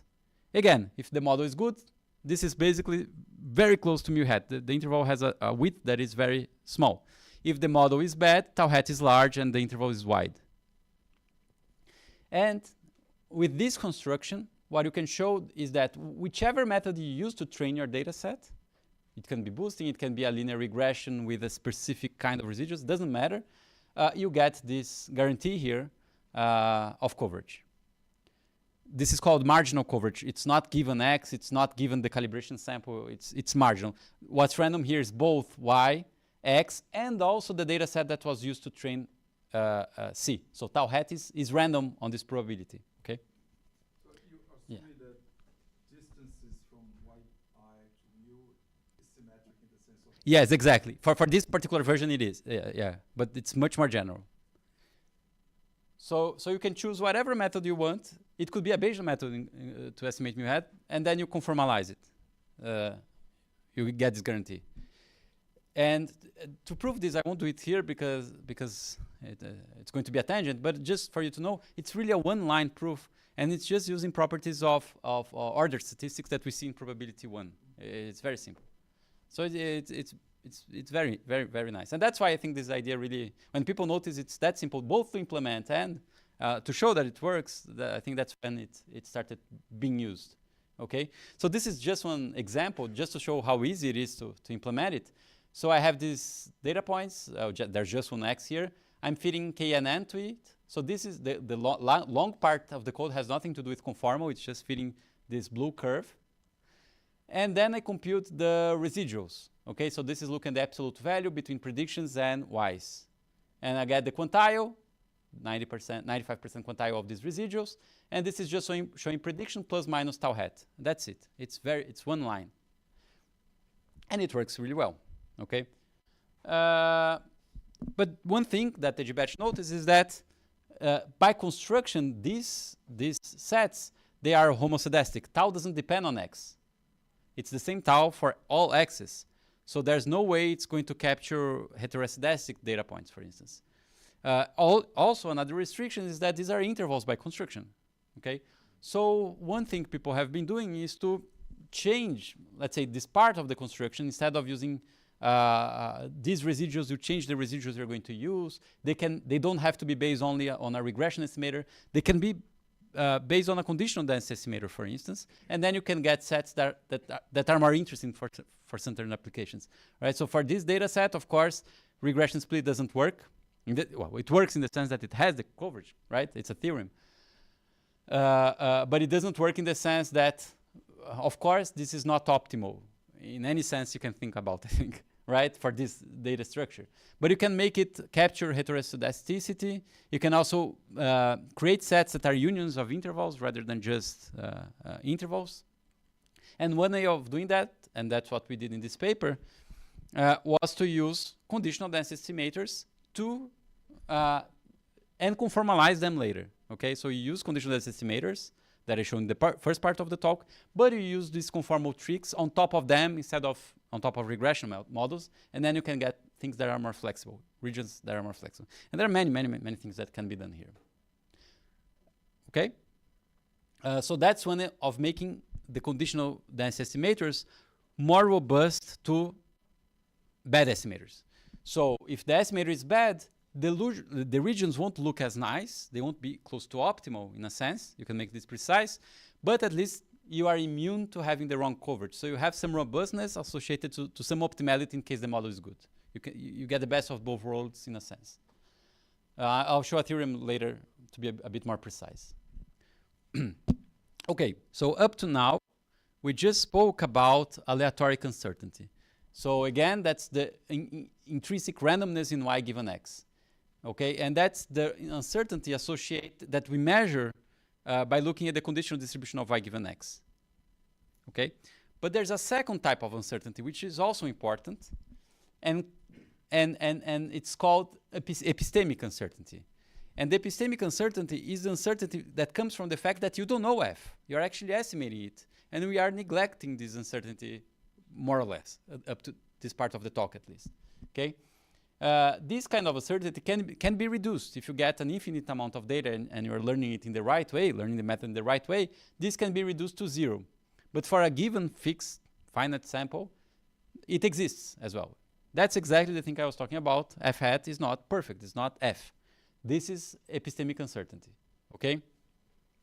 And epistemic uncertainty, in a sense, is incorporated in conformal inference because this guarantee, as I mentioned before, holds, even if your model is wrong. So in a sense, it's robust or immune to this epistemic uncertainty. It doesn't require you to have a perfect estimate of F or of mu or whatever you're estimating. So it's immune to this issue. But it doesn't treat it properly, I think.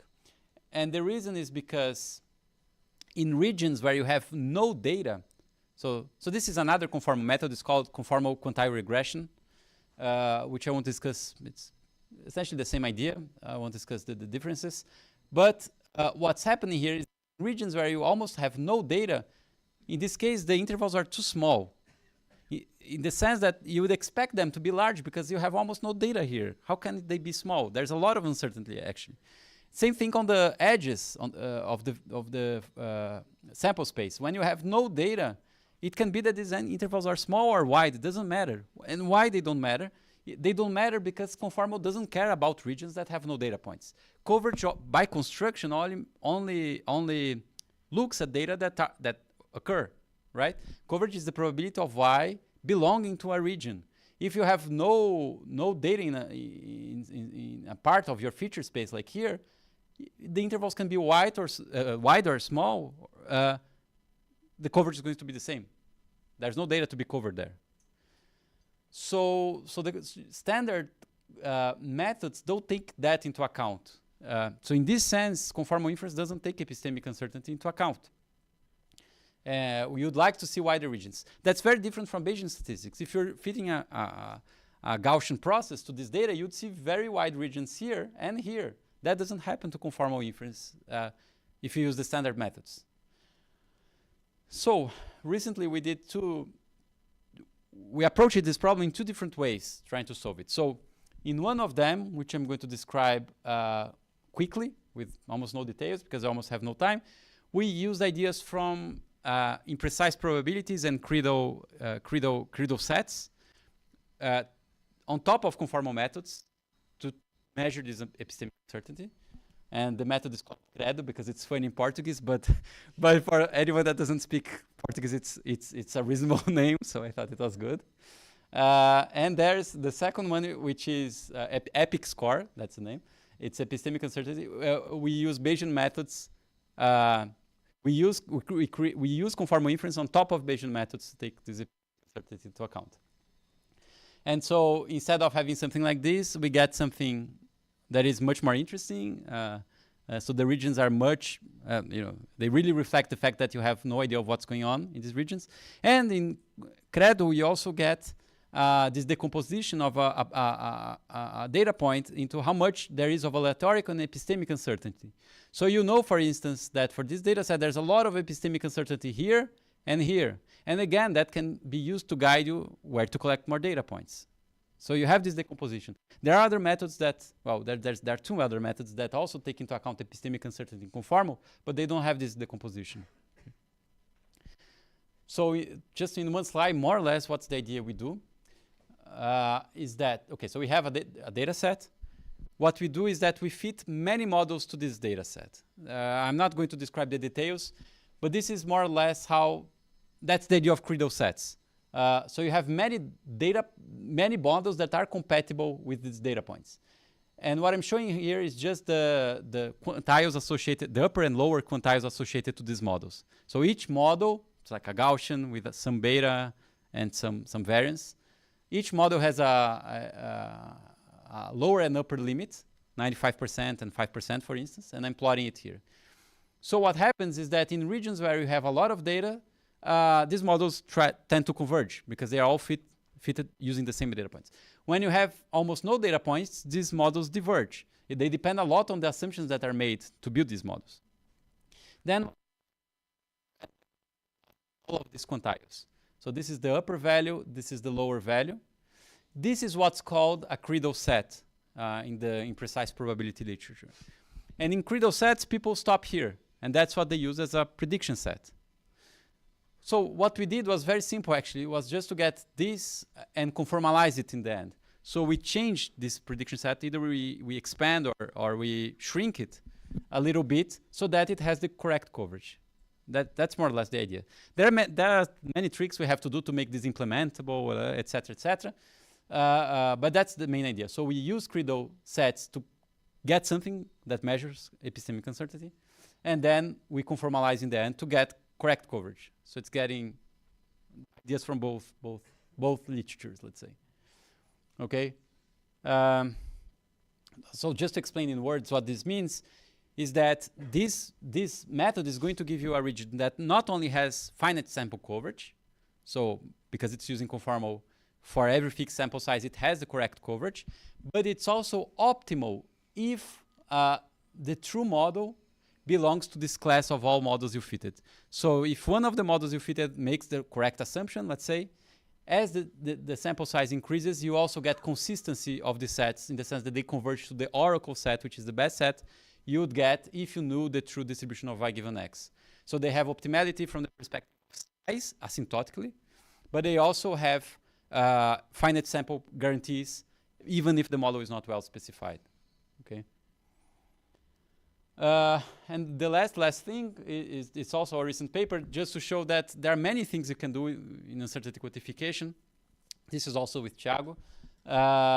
And what we did in this paper, Locus, we basically create a method that flags testing points according to whether the predictions made on these testing points should be trusted or not. So you create a set of a subset, a subregion of the feature space among which you believe your predictions, in the sense that there's a small chance, a chance smaller than alpha, that the loss function associated to these points is going to be large for the regression method you used. So you have a regression method, a point predictor, this is G, and you're asking yourself, can I trust the predictions made by this model or not? And you can use these ideas from conformal inference and take into account epistemic uncertainty as well to create these kind of guarantees. There's a small probability that among the accepted sets, the loss is going to be large. Okay, that's what we did in this paper. Okay, so to finish my talk here, so there is a false belief in general that we can have perfect predictions if we have an infinite amount of data points. That's very common. Like it's very common. Like when I'm working with a something that the person believes that if he gets data, he's going at some point to get perfect predictions. But that's just not true in general. There is intrinsic randomness that you can't. The only way you can decrease this intrinsic randomness is by including new covariates, new columns on your data set. By getting new rows, there's a limit to what you can learn. And the conditional distribution measures that, this intrinsic randomness, okay? And it's very common. I'm biased, but I work on many problems where reporting this uncertainty is very important, okay? So you know, it's important to measure this uncertainty, and math tools, and going back theme of the workshop, are a great way of formalizing this. It's not the only way. You can also think of uncertainties in ways. So, you know, I don't know, probably some of you who already worked in neural networks in dropout, which is a technique for regularization of neural networks. But dropout is also used for uncertainty quantification. You mask the neurons in different ways, and you see how the outcomes should differ, and this gives you a distribution of y given x. That's also a way of measuring uncertainty, but it's very ad hoc. It's not mathematical, even though there are some papers that actually now show that this corresponds to a variational approximation of a Bayesian model in a neural network. But when it was proposed, it was very empirical. Okay, and I think math tools are great, you know, to have the ideas clear. What's, you know, epistemic uncertainty? What's aleatoric uncertainty? I think things are very clear. We also saw that conditional distributions, you know, give more than predictions, point predictions. You can get the mean, but you can also get mode, tails, intervals, etc. And as I said, foundation models are very strong nowadays, especially when you have small sample sizes, both because from a computational perspective, that's when you can do it in your computer. And also because that's when you gain more from using these simulated data sets that were used to train them, right? And finally, reliability on these models also depends on how calibrated they are. And simplifying things in terms of looking at things from the perspective of aleatoric uncertainty and epistemic uncertainty is also simplifying things too much. Because in practice, there are many other kinds of uncertainty. So for instance, I told you, like the minimal assumption we made was exchangeability, which I made sound like that's almost nothing, but it's actually quite strong as well. Most data sets I've worked in practice, they are not IID. They are not even close to IID. There is some kind of selection bias when you obtain them. That's the case in astronomy. You have galaxies that in general in our training set are much brighter than in real life. That's the case if you work in a bank and you want to figure out if you're going to give credit to a person or not. You usually have a data set of clients to which you already gave credit in the past, so they are better than the average client that is going to come to your bank, et cetera, et cetera. So in practice, there are other kinds of uncertainty you need to take into account, and it's not easy because they are untestable in a sense, okay? And just to finish, two quick comments, I think, can I? Okay, so an advertisement about my book of uncertainty quantification. So it's available online in my website for free, but you can also buy it in Amazon if you want a printed version. Gilberto already also talked about the book with Thiago from INSPER, not this Thiago, about machine learning, which is in Portuguese. It doesn't have much about uncertainty quantification. It's more basic in a sense. It's also available online, and you can buy it. You can buy a printed version. And if I can make an advertisement about our master's and PhD program at São Carlos, so we have a program which is joint of UFSCar, which is the university I'm based at, and USP São Carlos, the campus of São Carlos. I think it's a nice program because you can use the best things of both, the structure of both. So you can have advisors in both universities. You can use the libraries in both universities. You can go to the restaurants in both universities, and you can take you can also take courses in both universities. In fact, you can even take classes in IME, and this is going to count for your PhD. And the best thing of all, we have Thiago there as well, right? So yeah, thank you.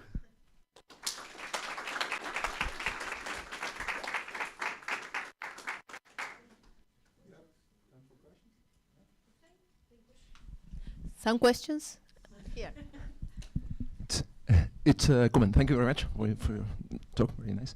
Now, I just wanted to mention that Vera Rubin there are around 5 data brokers for associated, which are groups, teams in different countries, parts of the world, who are analyzing the data in real time in order to emit alerts.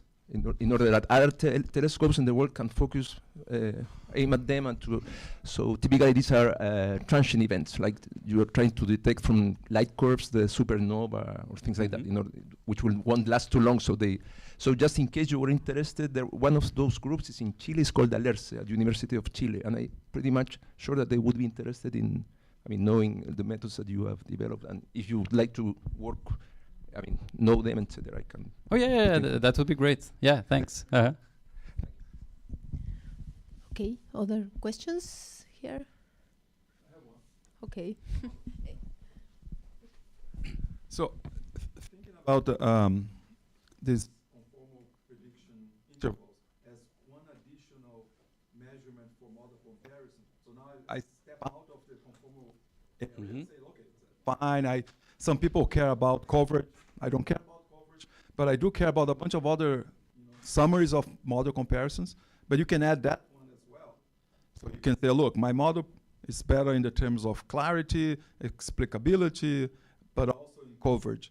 So have you done any of that to see the models that were selected using other criteria are also the ones that have a better coverage in the sense of when you look at the intervals, you see that some intervals are larger, same coverage, but if you use other models, maybe the intervals are smaller, so you can use as a model comparison strategy, right? Yeah, you could look at coverage. Yeah, that's interesting. And in fact, there's something that is related to that. I think that I didn't discuss, which is the coverage guarantee from conformal is actually very weak in the sense that it's marginal in X, and what you care in real life is conditional on X. So yeah, this example, I think that's what you're referring to. Yeah.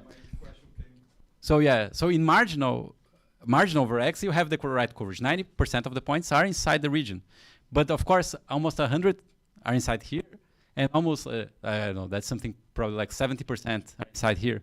So yeah, that's something that people generally don't see when they look at this. It's not conditional on X, but there are conformal versions that try to get closer to conditional on X.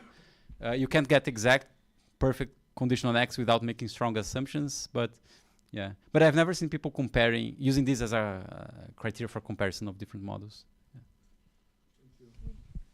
More questions? Okay, let's thank again Rafael. Thank you. Thank you very much. Okay. I have for those who wants to have lunch with us, we are going, I think, to the Club de dos Profesores or Viveiro also. So if you want to join us, we are going to meet here. Okay, thank you.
And okay, I find some information of you, but no, doesn't matter.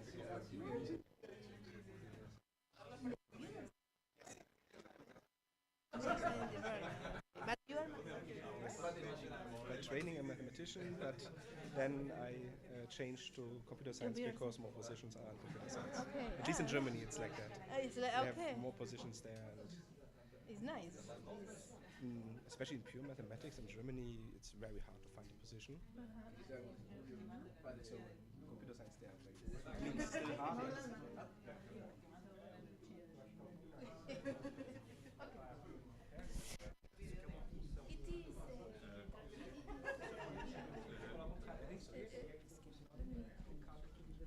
There is nobody here? Ah, sí. Oi, Mateus, está transmitindo? Já começamos?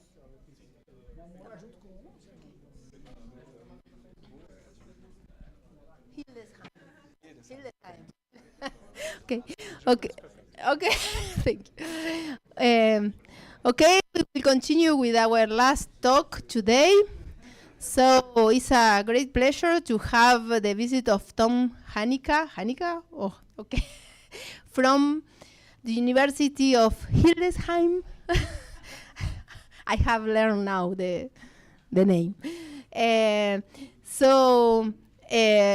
Tom is a mathematician, and now he's an information systems and machine learning lab in the computer science department. And he's going to talk about concentration of measure meets machine learning, intrinsic dimension from Gromov to graph neural network. So thank you very much, Tom, for this talk. You have it. Yeah. First of all, yeah, my title is more or less every buzzword I could find put in one title to attract many people. But first of all, let me thank you and the whole committee for inviting me. I'm very happy to be here. I'm the intercontinental part of this meeting. And so my idea was that this talk is for computer scientists and mathematicians, so it's a little bit easy, I hope. So for some mathematicians it might be a little bit boring, but at least the results should be interesting for you, I hope. So, and now I lost somehow this, here it is. So I want to speak about a phenomenon that everybody knows about, at least by name, dimension curves, right? And everybody of us has maybe a different intention what this actually means. Some of us think about dimension curves in combinatorics, dimension curves in index-based search, and so on. So let's talk about what we mean by that and what we mean by the concentration of measure meets machine learning. So this is what should happen in the next, let's say, 40 minutes or so. The curse of dimensionality, the intrinsic dimension and concentration of measure phenomenon. I think most mathematicians in this room are all aware of that. But how can you estimate it? I mean, you're all aware of that, but can you measure it? Can you measure it in machine learning? That's the question, and that's then the task for the third section. We propose a dimension function that gives you an estimate of what is concentrating here in your data. And the last section is about some recent results to see this happening right within the layers of a neural network. So we see concentration happening, or hopefully not happening, in the cases of good machine learning. Okay, so curse of dimensionality. What is dimension anyway, right? I mean, we usually have like two categories of dimension. We have extrinsic dimension or ambient dimension, and this is something everybody knows what we mean. For example, in a tabular data set, you would say the number of columns is an extrinsic dimension. In any d-dimensional Euclidean space, you would call d the dimension of the space, and this is something clear. On the other hand, intrinsic dimension is not that clear, right? So the intrinsic dimension meaning something hidden within this extrinsic dimension. So you could say the number of information pieces required to describe each object distinctively within some data space. This could be a good definition of what an extrinsic dimension should do. Not what it is, but what should do. And for example, the number of variables that you need from your data to give still a good approximation for some function or for some data property or whatever. Or very often used in machine learning, the smallest extrinsic dimension to which a data set may be compressed while still allowing good approximations or good downstream machine learning. Like apply PCA to your data, reduce the dimension to 2, and if your classifier, if your regression, whatever, still works very good, then the intrinsic dimension somehow was maybe 2. Maybe not. I'm always putting this in my, too many things in my hands. Okay, so curse of dimensionality. This is then, again, very vague. It's a commonplace of many notions that are somewhat related, somewhat not. I mean, in combinatorics, you all know it, right? Combinatorial explosion for combinatorial objects, very often you see something is getting too large too quickly, and you cannot really calculate with that. If you go for sampling, if you have sample spaces in high dimension, you will know the sampling becomes more and more hard, or harder and harder, because the volume from which you have the sample increases so increasingly, so enormously. In optimization, if you have many, for your objective function, many combinations to compute for, you cannot do it anymore, so you will do some approximation tricks. In machine learning, it is for a long time, machine learning in high dimension was the instance of dimension curves, right? Machine learning in high dimension, you can't do it. This was like 20 years ago, more or less, many people said this. And why did they say this? And so on and so on, and distance-based search. So whenever you have distances involved, right, you would say in high dimensions, somehow all these distances somehow bloat. They look all the same. There is no distinctive difference between your classes and between your data points. They all look equidistant. They all look similar. And if we look, for example, in something very easy, let's look into spheres of dimension d. We see something interesting happening. I mean, you all know this from your undergrad studies. If you go for a d-dimensional ball and you compute the volume, in the beginning it increases and then it becomes very, very small. But at the same time, if you're looking for the cube in which this ball is embedded, you see it's decreasing even more, right? And you see, sorry, it's not increasing more, the volume is not increasing more, but the ratio of your ball within this cube is decreasing even more. Meaning, this ball takes less and less space within this cube, telling you sampling will be really, really, really hard. Right, for example, here's some buzzword numbers. So if you have like a grid of 0.1 that you want to sample from, and you have dimension 18 for what you want to do, then you have to sample from 10 to the power of 18 many points from your space. This might be a lot. If you have dimension 80, 10 to the power of 80, already very bad. And I mean, and this is not data and machine learning, right? This is nothing. I mean, if you go to genetics, if you go to large data sets, millions is the lower bound. Okay, so high dimensional spaces are mostly empty, so we have to look for the data to do machine learning. And for a long time, so you see, 1999, this was a common belief. This is not a mathematical formula. It is a belief disguised as a formula. The belief was, if dimension grows, the difference between the minimum distance and the maximum distance of data points within a data set, they go away. There is nothing. That's zero. So this converges. Nothing converges here, but you get the drift, right? It feels like there is no difference between the biggest distance that you can find and the smallest distance that you can find in high dimension. And this was a belief in machine learning, and this was somehow the explanation. Machine learning in high dimension is complicated, especially if it's similarity-based or distance-based, which is essentially the same thing, right? But then new results emerged. And then, like every year, you had a paper which more or less stated, oh, this is how you solve the dimension curves. Shallow networks. Shallow networks are the answer to the dimension curves. Use shallow networks and they will learn in high dimension, no problem.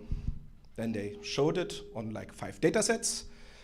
It was confirmed, so everybody said, ah yeah, shallow networks, this is the solution.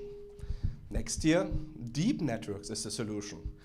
They showed it on 5 data sets, on 5 different data sets. And so they had their cherry-picked data sets where it worked. And I mean, they're contradicting each other for sure, but they're not contradicting each other on these specific data sets, right? So we see scientifically a problem here. We see they're contradicting the the curse of dimension problem solution, but they do not contradict on these specific data sets.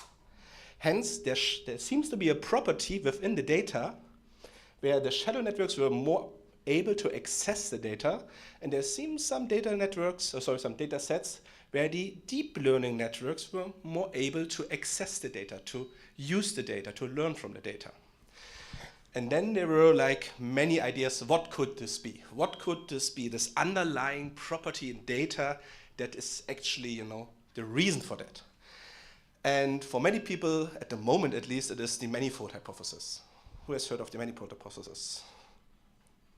3 people only, this is not many. Okay, so manifold hypothesis that states real high-dimensional data sets actually lie along low-dimensional latent manifolds. So there is something like a potato-shaped thingy within your d-dimensional Euclidean space, and because of that, learning is hard. And the common assumption from people in neural network learning is that these neural networks, if they can learn well from those data sets, it means they can somehow untwist and untangle these manifolds to something smooth, from which you then can classify easily or regress easily. So here's a picture I stole from a paper.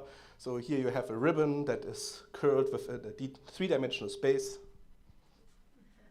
And on the right, you see it unfolded in 2 dimensions. And so this is their general hypothesis. I'm not saying this is wrong. I'm just saying this might be, this might not be, I don't know. It's a hypothesis, right? And my hypothesis is not contradicting that, but my hypothesis is I don't care about these manifolds. My hypothesis is something different. My hypothesis is there is something at work that you all know. It's the concentration of measure phenomenon. It seems that certain features concentrate on certain portions of the data.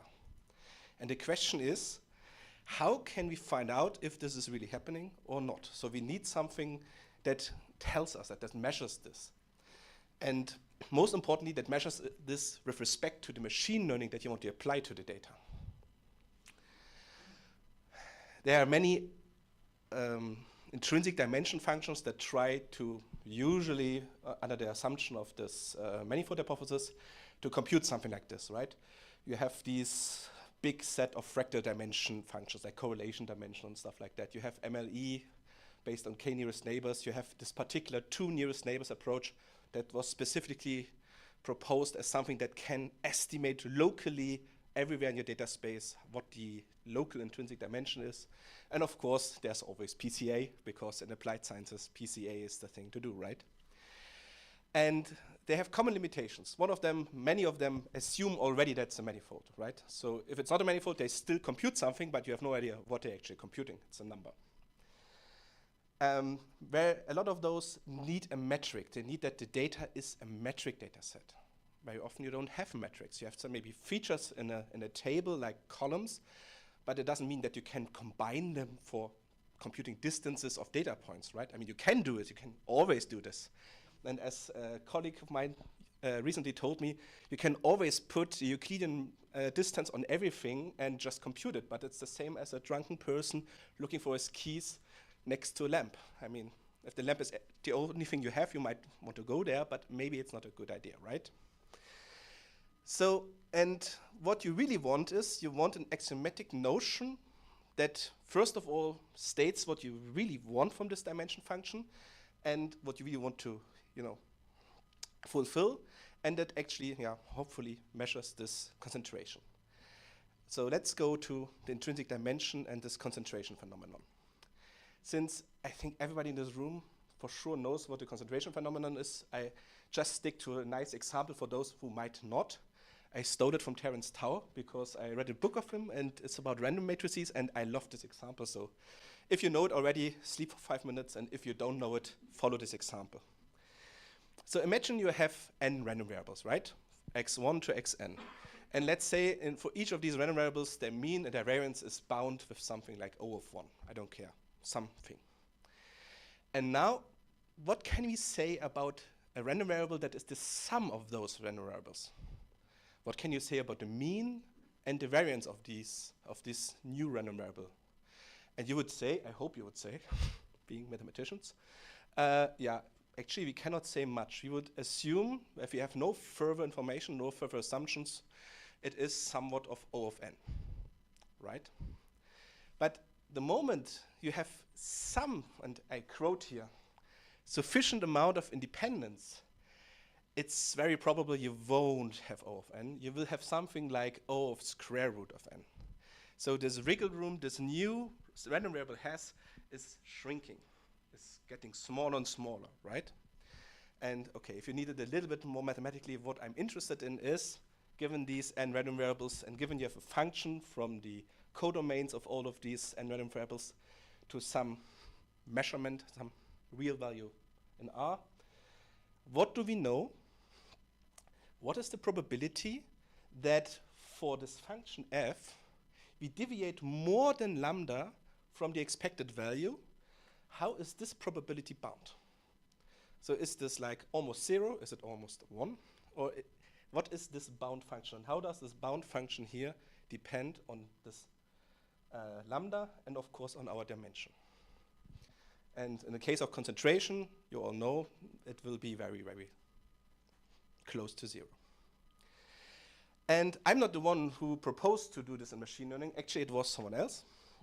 It was Vladimir Pestov in 2000. He suggested, and I quote here, that the curse of dimensionality affecting similarity-based search in large data sets is actually a manifestation of the phenomenon of concentration of measure on high-dimensional structures. He wrote 10 papers about this, at least, in high-ranking computer science journals. He also proved it for PAC learning, probably approximately correct learning, like the nice mathematics perspective on machine learning. Someone this morning said something about Valiant, right? Or what did you? Maybe it was you, yeah. Valiant, right? You all know him.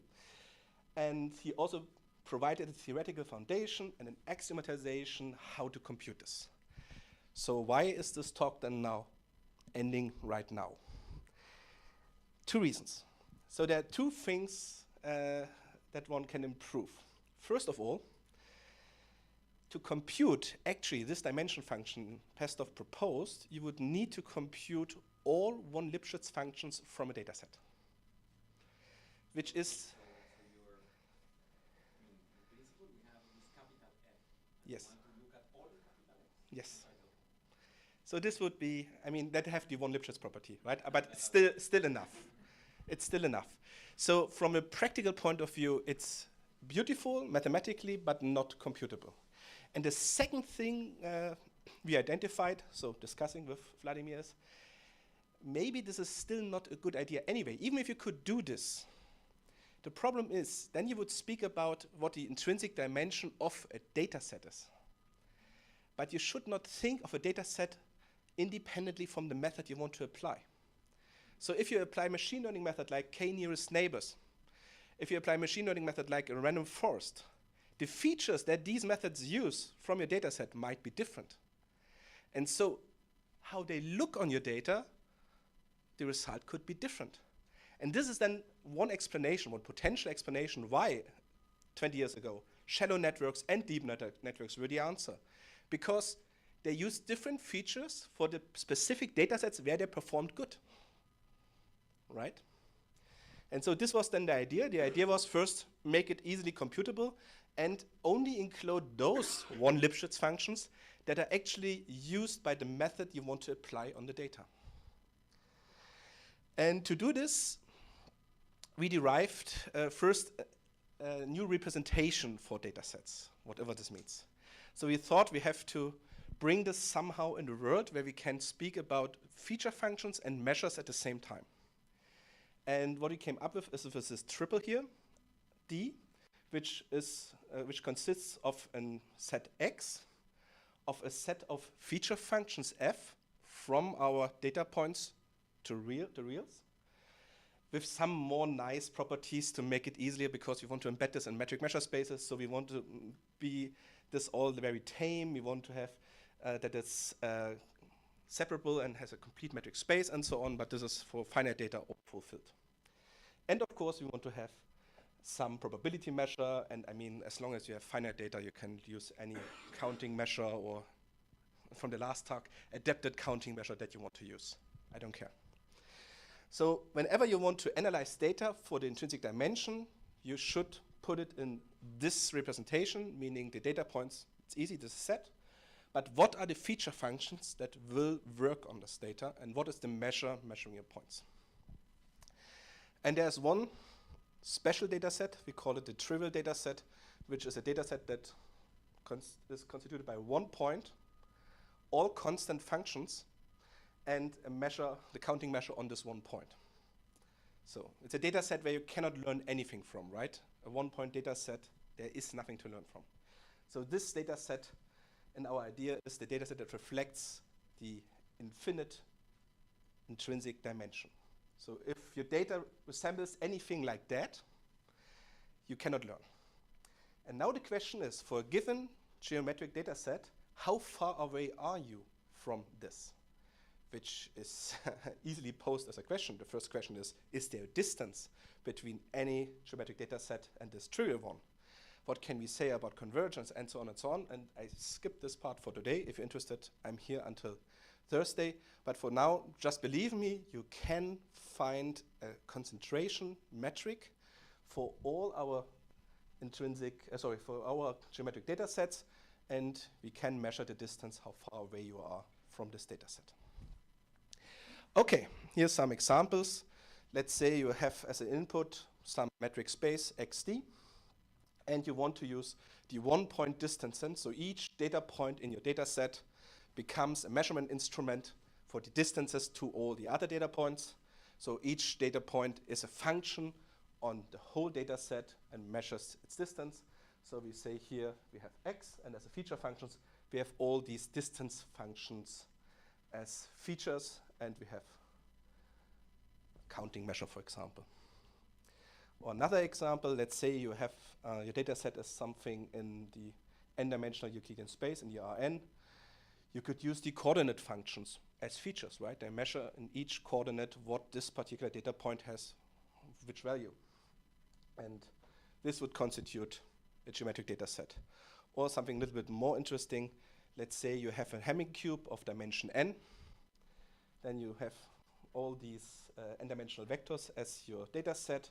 And as feature functions, you can take all functions that are bound by the Hamming metric. So this you cannot compute, of course, but theoretically, this is a geometric data set. Okay. As I said, we wanted something that has an axiomatization, not because we were so clever to propose one, but we just copied the idea of Vladimir Pestov, who gave one for his. And so we adapted it for our concentration as well. So from a dimension function, we expect the following 4 points. We expect that if you have a sequence of geometric data sets that has the Levy property, so that has the concentration property, we want that the dimension function reflects this by also tending towards infinity, right? If you have a sequence that concentrates, then the sequence of dimensions should also concentrate. This is, I think, the most interesting part. If you have 2 data sets and you order them by the following property. You have the same data points, but one of these data sets has more feature functions. So they both have a certain set of feature functions, but one of them has more feature functions. So F1 for data set 1 has some more feature functions than F0. Then you would expect that the intrinsic dimension of D1, the one that has more features to measure from the data, has a lower intrinsic dimension, because you have more chances to discriminate data. You have more chances to say, oh, these 2 data points, they should be different. It's not the same data point, right? So if this is too abstract, think of a tabular data set. Think of a tabular data set and you have a certain amount of columns. If you add a column, somebody today said something like this, I forgot who. Anyway, if you add a column, the chances that you can discriminate more points can only increase, but it cannot decrease. It cannot get worse, right? And the last property is, if we have a Levy sequence, then the dimension should somehow grow with this thing. This will be explained in a second. And it also is somehow normalizes with spheres, because from spheres we know how the concentration works very easily because of all the symmetries. So we normalize with spheres, but this is also not important for the rest of the talk. Yes? The Levy property, concentration property. Yeah. It's not the same thing, but it's almost the same thing. I didn't explain. You're completely right.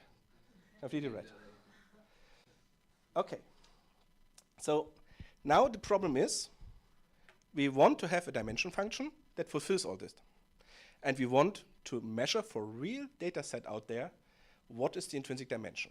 And now the ideas of Gromov come into play. So in his book about Riemannian and non-Riemannian geometries, he proposed certain measurement instruments, and those are really awesome.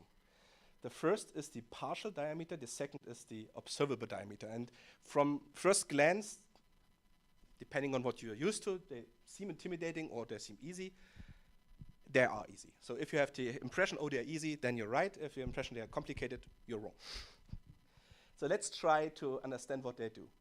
So for a given parameter alpha, which is essentially reflecting about how much data do you want not to speak. And for a given feature function f, and again, if this is too abstract, think of this data set here and think for a feature as of one column. Okay? The observable, the partial diameter for this feature, more specifically for the push forward measure of this feature, and for 1 minus alpha, so for the portion of data we want to speak about. So if we have alpha 0, we speak about the whole data set. If we speak, we have alpha equals 1, we don't care for anything in the data set. And let's say if we have alpha 0.5, so 1/2, we would consider at least half of the data points. We define the partial diameter as follows. So let's maybe look here first. We take subsets from the codomain of our feature, and we ask the question, how much measure was in the pre-image of this set? So you take, for example, for this feature, you take some target values. Let's say you look for a set that has 0.0 and 0.2 and 0.4. And now you look for what is the measure of the pre-image, and then in this thing there would be 3 points, right? But now the question is not to find 3 nice ones. The question is find the infimum amongst all the diameters of all the sets that you find in the codomain of our features. So if I ask you, maybe it's the best we look at the last one. For the last one, if I ask you, find me a data set with the smallest diameter that covers at least 50% of the data points, what would you say? 0, right? Because the data set 0, so B equals just one element 0, covers this one, and this one in the pre-image, if you map it back. Hence, that's the smallest one. So in the worst case, this column cannot tell you anything about 50% of the data, and even for less and less, for 30, 20, and so on. So for 50%, this feature stops being interesting, or stops being useful in the worst case. So for each feature and for each alpha now we can compute what can this feature with this portion of the data contribute to our measurement. All right? And the observable diameter then is the supremum on all these partial diameters for each alpha. So for each alpha, for each portion of the data you want to speak about, you are allowed to choose the best feature that discriminates the best for this portion of the data. The supremum over the partial diameters, over the value. It's a value between, well, actually, why is it between 0? I take it back. Supremum over the partial diameters, and we're running f. We're moving f. Yes. For each f, we compute its partial diameter. Exactly. Alpha, yeah? Yeah. But we were allowed to get completely right. We are looking for the best feature. We are looking for the supremum using the f's. You're completely right. And so let's do this. I animated this last night just to have something, to show. So let's say we take f1. F1, and we are allowed to discard 1/6 of the data points. So in F1, it means we are allowed to discard one of these points. And we could discard, of course, some point in the middle, but then it would not be the infimum amongst the diameters. So we have to discard either this one or this one, which leads to our diameter being 0.8. right? Diameter of this set B. Then for 2, 6, it goes along because you see this column is very nicely scaled. So in each step, you lose a little bit of diameter, you lose a little bit of what you can measure, up to 5, 6. If you're allowed to discard 5, 6 of your data, then there's only 1 point in your set. It means the diameter is 0, meaning there is nothing to learn from here anymore. But it means feature 1 looks very nice, right? Let's go to feature 3. Feature 3 is essentially the same thing as feature 4, but with not with integers, but with real values. Up to discarding 3 or 50% of the data, you can discard what you want, but you will always have this diameter of 0.8, right? Between 0.1 and 0.19, there's a diameter of 0.8. But the moment you're allowed to discard 50% of the data, you can decide to either discard all these 0.1 values or all these 0.9 values. And in this moment, it shrunk again to a diameter of 0. And then you continue this for all the features in your data set, right? You can do it for F2. F2 has nothing to begin with. F2 is constant, right? So if you have a data set that would only consist of this feature, you would already know there's nothing to learn. You cannot discriminate between any of these points. They all look the same. They all have the same value. And the fourth one, the binary one, works the same as F3, but with different values.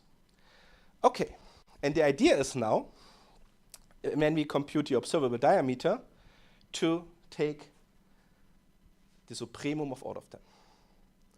And the area beneath this curve should be, or should reflect the intrinsic dimension. In the following way, what we want to say is that the larger this area gets, the more this data reveals to us, the lower the dimension, the intrinsic dimension is. The smaller this area gets, 0, higher dimension gets, dimension would. More or less clear what the measurement does? Right, so directly from Gromov to this slide. And yeah, then we compute this and we take the inverse, we square it for certain mathematical reasons, and then we get a number. The number itself is not that meaningful. It's not like, oh, it's like almost dimension 3 or something. This I cannot promise. Just can promise you can compare to other numbers on the same data. And yeah, so this was our idea. This was our proposed dimension function. So the dimension function is the area of our observable diameter squared. Okay, is this useful? Good question, right? Okay, let's start with a synthetic example. Let's start with Hamming cubes.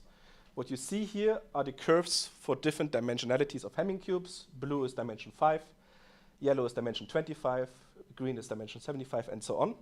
And what you see is the area under this curve gets smaller and smaller the higher the dimension of these Hamming cubes get. So this is what we want, right? High dimensional Hamming cubes concentrate. I mean, this is well known. Then let's put it to the test with some data. And the first experiment is very boring. We just put it to some data. We compared it to another intrinsic dimension function, to the Chavez dimension. And we see we both measure something and we measure different things. I mean, not because the numbers are different, but because depending on the extrinsic dimension, we have different associations, what is bigger or smaller. Also not that convincing, right? It just tells you it measures something and it's different to another dimension function. So how can we test if this is useful? In machine learning, we can test it by having downstream tasks, right? Learning.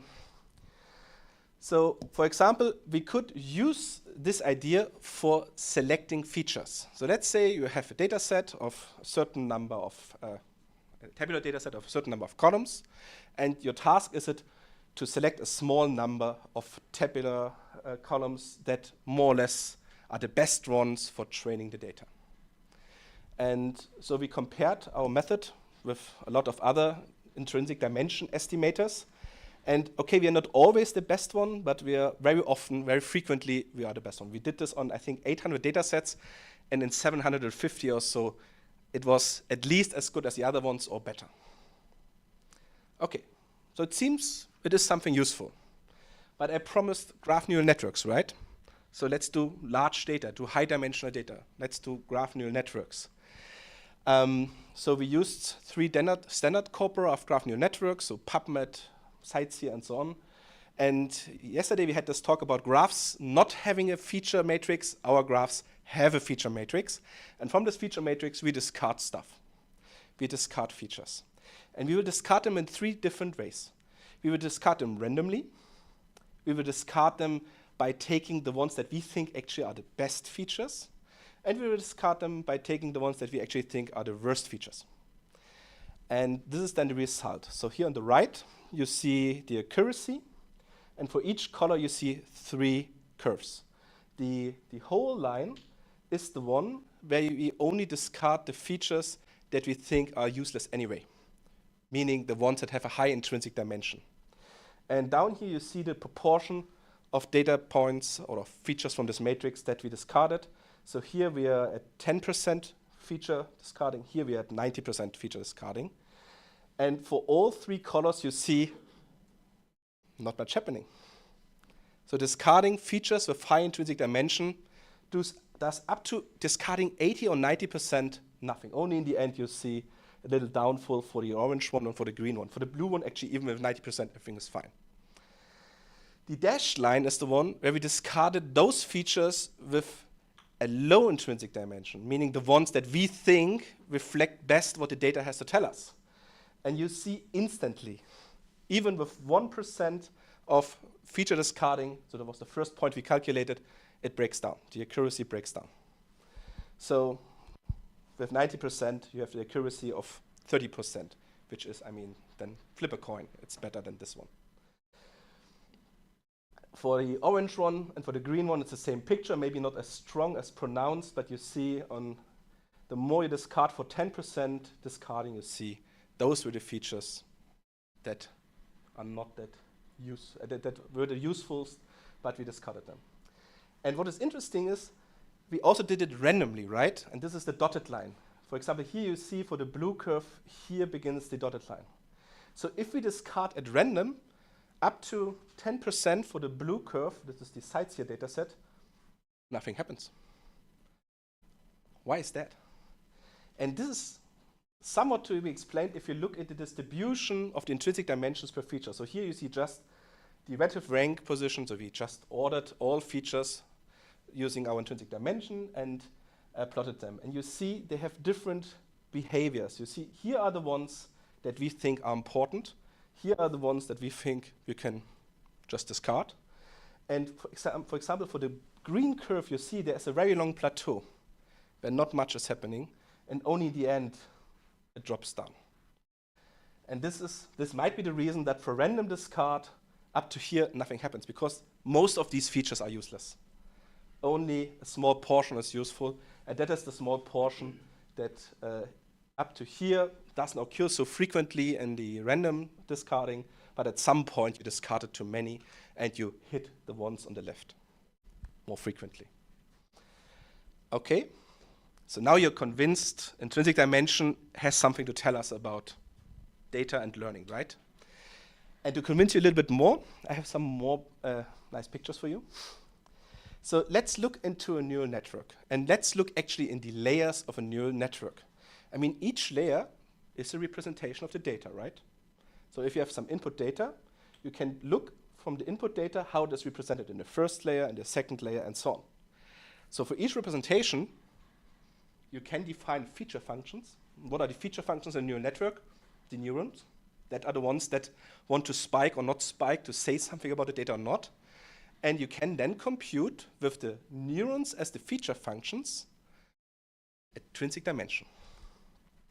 So this is the whole idea, right? We go up to some layer L-1, and we compute for each, or we consider each neuron to be a feature function. And how do we do it? We just take the composition of all the layer functions we had before. We saw this morning. I think you said it, how to compose it, right? We have in each step, we have the affine linear map. We have our matrix times the vector plus some bias. We apply some activation function. I think here it was tangent hyperbolicus. And then we compose all these functions up to this layer, and then we project on each of these nodes the portion of this composition. So this is essentially what we did, right? You have a finite sample of data points of some initial dimension d0. You have in each step a function phi that does exactly what I just said. It activates on this affine linear map, which then maps to a next dimension, and then in layer L-1, you would compose all these maps through all the steps. However, one important thing is, of course, in each learning step, these phis can change, right? In the first run-through, you have some random initialization of all these layers, so they're all more or less randomly distributed, the values in there. And then in each step of the learning, the layers change. So what we can actually do is, in our neural network, we can track during the learning process, how does the intrinsic dimension per layer change during training? Does it increase? Does it decrease? What do you think? Should it increase? Should it decrease? I had this question some months ago. Now it's answered. Should decrease, right? So, just for the sake of completeness, so our feature functions are the projections on the jth neuron in the layer on the composition of all the layers before. Some more picture, I think we can skip this. Let's look into the results. So what you see here is 3 different neural networks. On the left, we have a shallow network of 3 layers, so 1 input, 1 output, 1 hidden. The second one, you see a network of def10, so 1 output, 1 input, and 8 hidden. And on the right, you see completely too big a network of def40. For the accuracies, I can report that the def3 network has an accuracy of 98%, so we would consider it a well-trained network. The 10-layer one as well, it has 98% as well. The 40-layer def1 has accuracy of 33%, so throw a coin, it's nothing. And the color coding encodes the following. The dark purple dots are the ones in the beginning, so this is like the random initialization. Up to yellow, yellow is the final state after 4,000 runs of, or 4,000 steps of learning. And if you look on the left, for the first layers, you see almost nothing. Why is it 5 and not 3? Oh no, it's 3 hidden layers. I kid you, sorry. It's 3 hidden layers.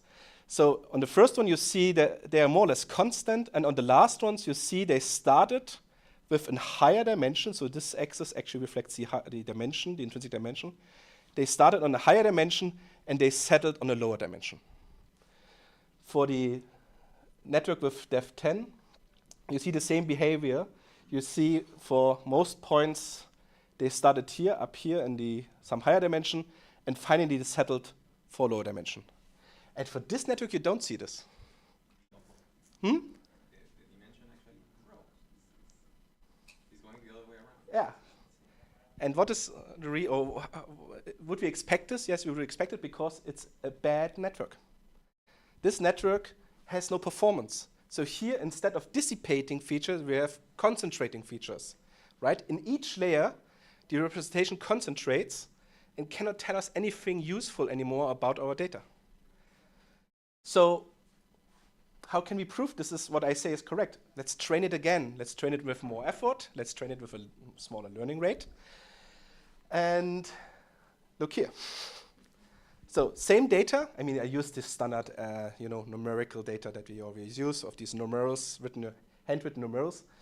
It's the same data. It's the same architecture. I just changed the learning rate. And what you see now, first of all, the performance of this network is 97%, which is, yay, it's good.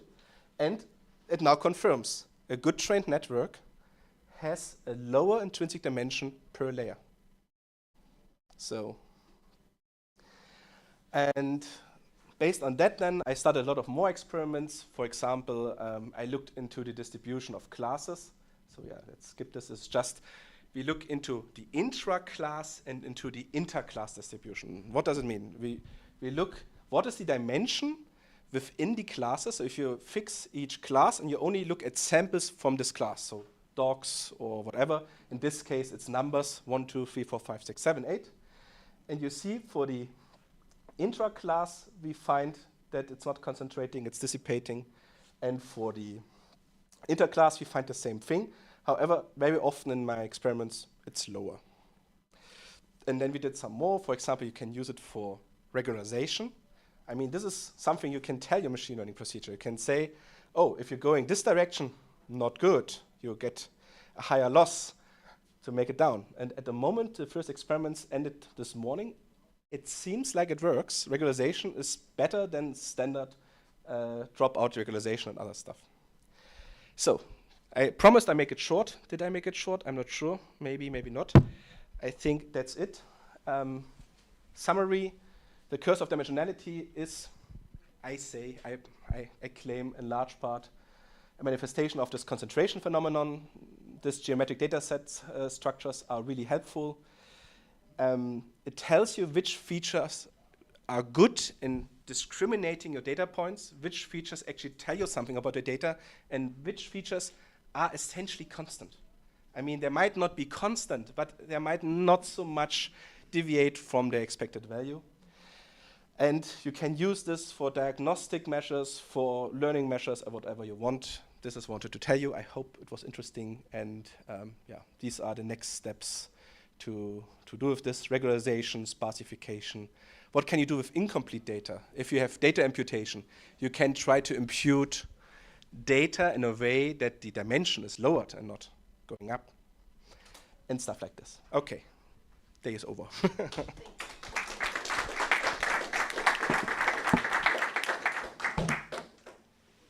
Questions?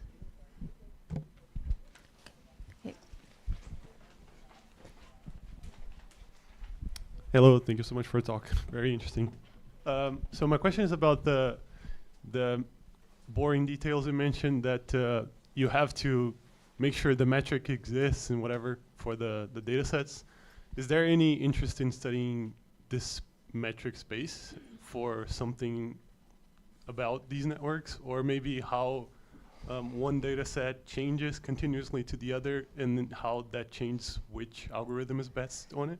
I would say it's interesting because actually now I think one student of Shioya wrote 3 or 4 papers about different versions of that, including box distances, which are really nice in this setting, right? So I would say yes. Awesome. Okay. Okay. First, I have a question about features that Yes. you I understood that we have some definition for the features that we define for every data set that should satisfy some properties. But how we define the, because I think that the dimension that we define, it relate to the optimization on features somehow. But how we define these features? No, whenever you have a data set, I consider everything that you have about this data a feature. So in the cases that we had here, right, the columns you can take as a function from the rows to the values actually that you have, right? So this is a feature function. So feature function in machine learning very often is very confusing, right? Feature function is something else very often. But here, features means whatever you have here as a measurement from your data is a feature. It could also be other stuff, algebraic stuff. It could be maximal clicks and graphs could be your features. Okay. I don't care. Everything works. It depends on the information that we have from data. It depends on your data, right? If your data is a tabular data set, each column is a feature.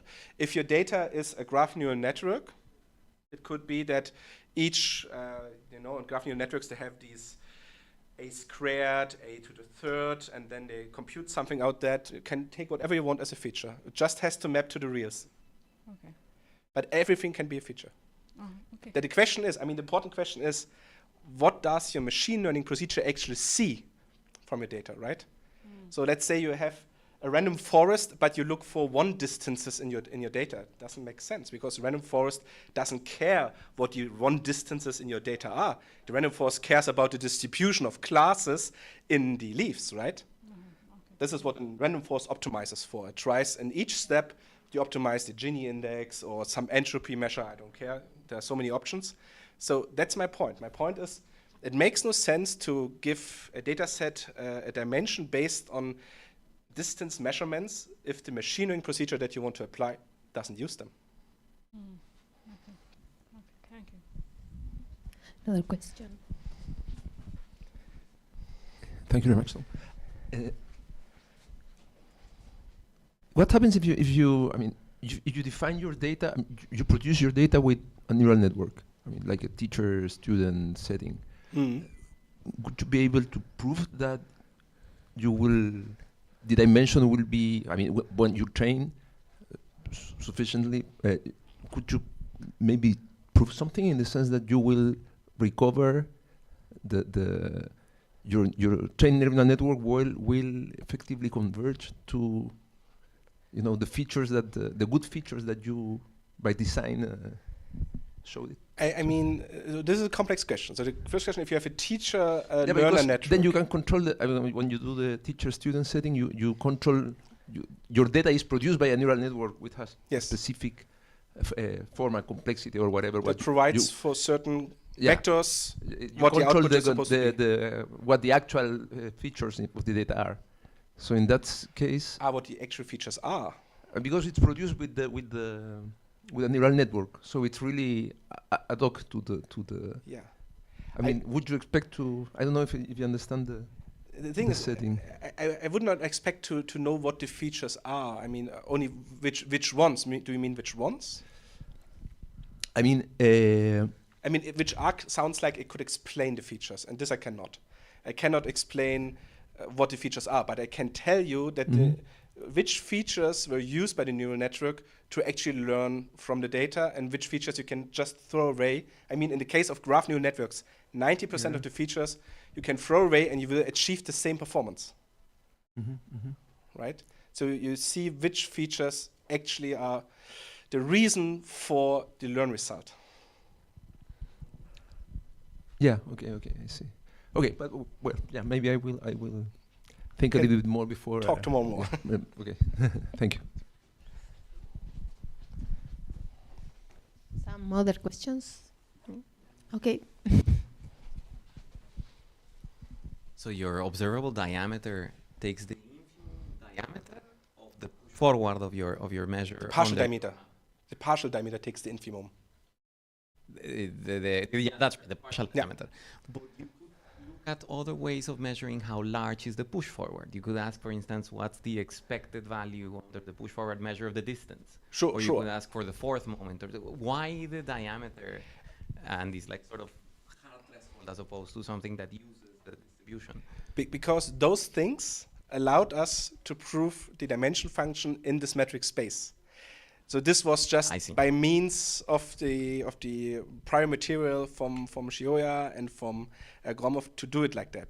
It doesn't mean that the observable diameter itself cannot be modified for an interestingness measure as you proposed, right? I mean, this is what this chapter 3.5, and I'm not joking, that's the name of the chapter in Gromov's book is about, right? To use this for any kind of interestingness in this kind of spaces.